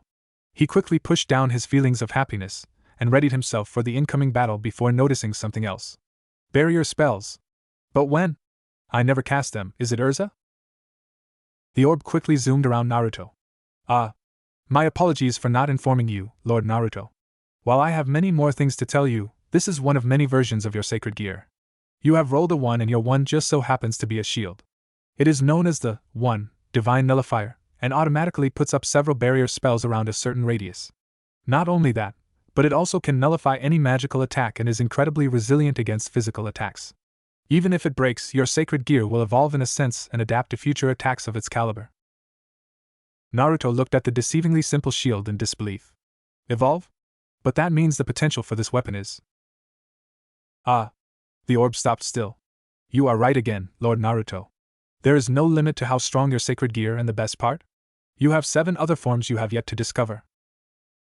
Snapping out of her shock, Urza used every ounce of her strength and sped towards Naruto, swinging her sword downwards. Sparks flew as her holy blade failed to even crack the shield. Lessening the pressure on the shield, she seemingly bounced from the ground to the wall, and then to Naruto's back. From there, she slashed downwards, hoping to get Naruto. Instead, a familiar glow surrounded Naruto, and he matched Urza's speed, to her surprise. Godspeed? But I thought he ran out. Was he purposely holding back on purpose, just for this moment? Impossible!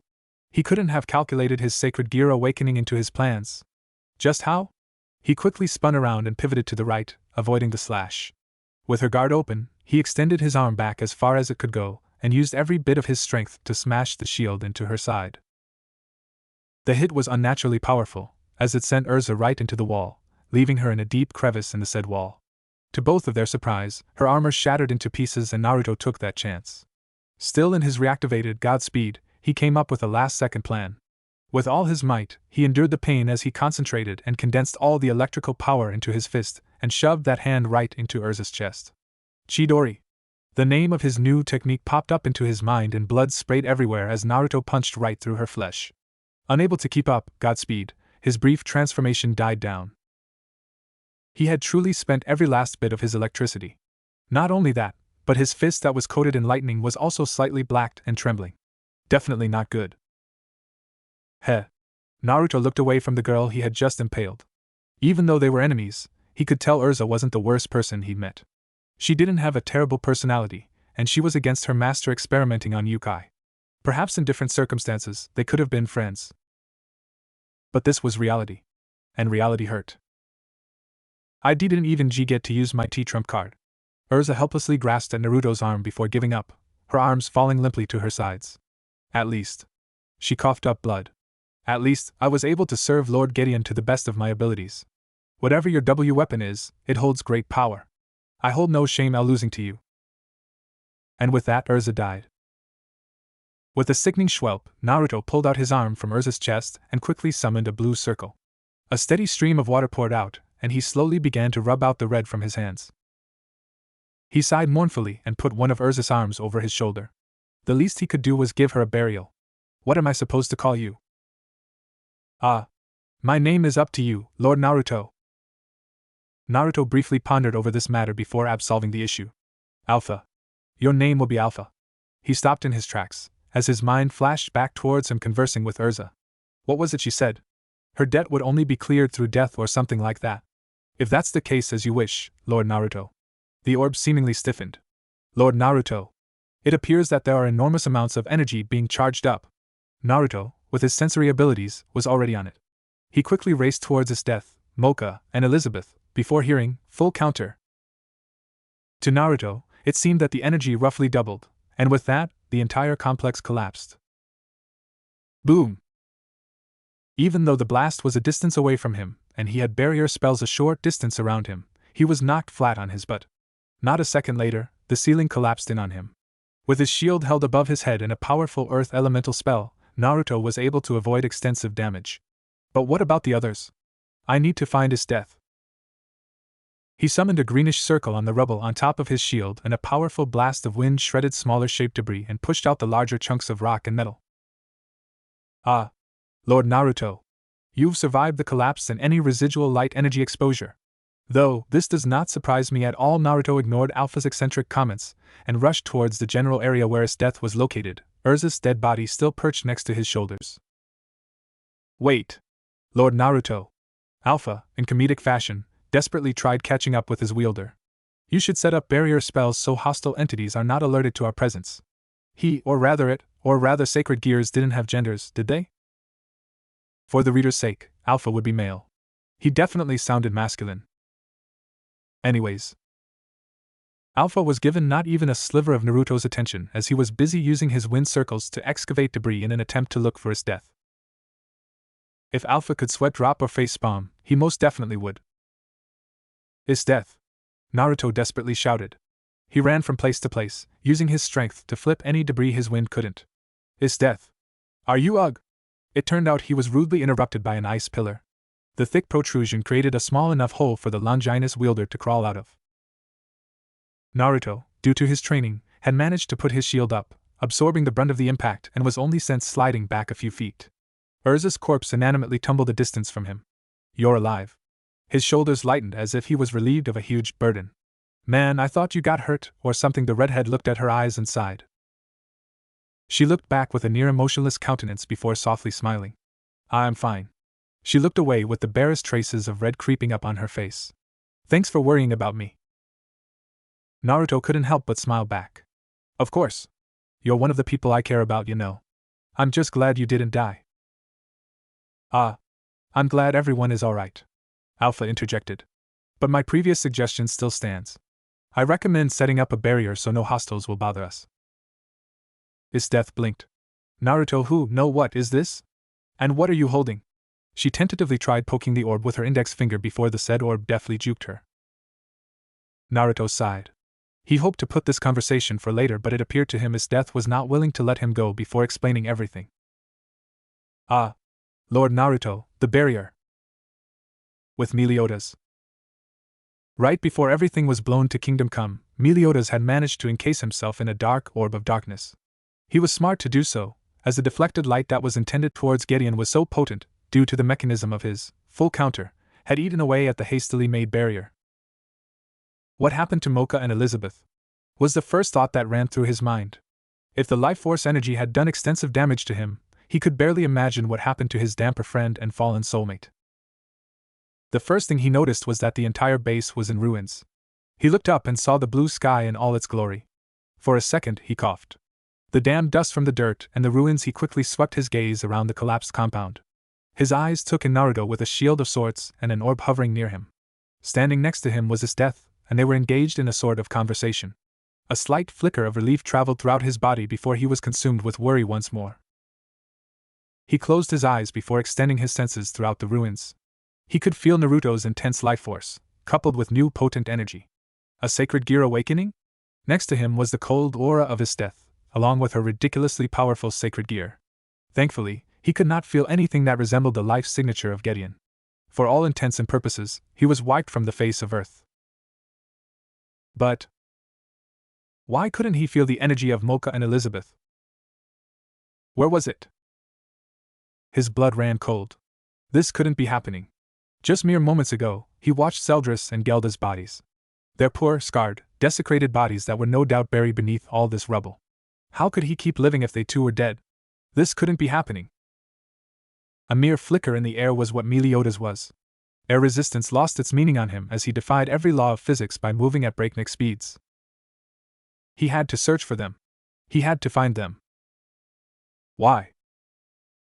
Because they were still alive. Yes, that had to be the case. Life wouldn't be that cruel to take his love from him. That's right. Numerous appendages formed from his back and began furiously excavating the ground. Chunks and pieces of debris were thrown haphazardly. Desperation was starting to consume the blonde, as he was getting increasingly worried. Why couldn't he sense Mocha or Elizabeth? Why couldn't he sense them if they were alive? There. A pale hand hung limply between two chunks of debris. His appendages twisted and outstretched itself before curling around the rock. Not a second later, it was thrown behind him where it snapped into smaller fragments. Meliodas seemingly teleported to its direction before shooting out every single possible tendril of darkness. In a matter of seconds, the two bodies were revealed.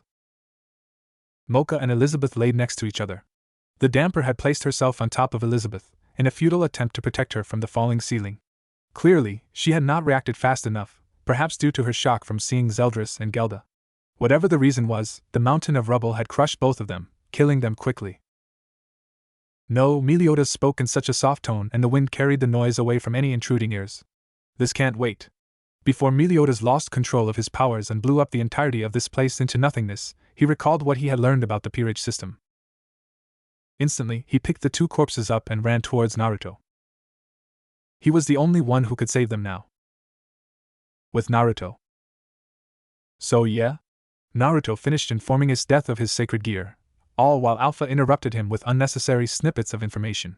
That's it. The brunette didn't have anything to say. Quite frankly, she was tired and hungry. All that fighting with the Templars had exhausted her. What she needed now was a nice long shower with a buffet full of meat, seafood, and rice. Is death? She was drooling. Before she could suffer from any humiliation, wind lashed out at her skin, striking at tender, vulnerable points, making her want to curl up in a ball. Keeping her composure, she cast a thin sheen of ice over her skin, save for her face. She would have to brave the harsh wind if she wanted to breathe. Before even getting a chance to ask what happened, Meliodas was in front of Naruto, his eyes no longer a boiling pit of violent rage, but now cloaked and drowning in deep sorrow and melancholy. Please, Meliodas bowed his head towards Naruto. Please save them. Naruto, at the moment, looked shocked, miserable, and abashed. Shocked because Meliodas chose to throw away his pride to beg. Miserable because he realized the medical condition of Mocha and Elizabeth, death. Abashed because Meliodas was bowing to him. Save them? Naruto looked towards the blonde for some kind of confirmation. As far as he was concerned, he couldn't cure death. Unless he was asking. You can save them by adding them to your peerage. Meliodas pleaded with all his heart. Please, they're all I have left. He sobbed, his sacred gear dissipating along with his anger and wrath. Inside the shell of Meliodas remained just sorrow. Naruto hesitated. Normally, he wouldn't add people to his peerage without their consent. He was essentially violating them and taking away any sense of freedom. Because they were dead, they were in no position to decide whether they wanted to join him or not. Yet. Meliodas saw his hesitance. I'll even join your peerage. Surely, you want someone as powerful as me to join you? Power. In the supernatural, all that mattered was power. By bargaining himself as a part of the deal, he had made a deal a good number of devils would kill for. I'll do it. Meliodas noticeably brightened. But I don't want you joining me. Seeing his visible confusion, Naruto took that chance to clarify.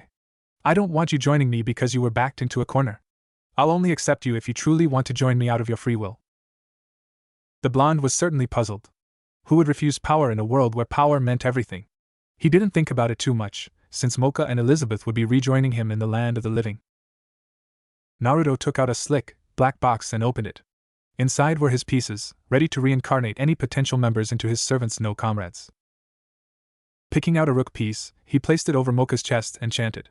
I, Naruto Uzumaki Gremory, command you to join me as a comrade. Burn bright with your will to triumph and be reborn as my rook. Not even bothering to check her condition, Naruto hurriedly took out a bishop piece before repeating the ritual. I, Naruto Uzumaki Gremory, command you to join me as a comrade.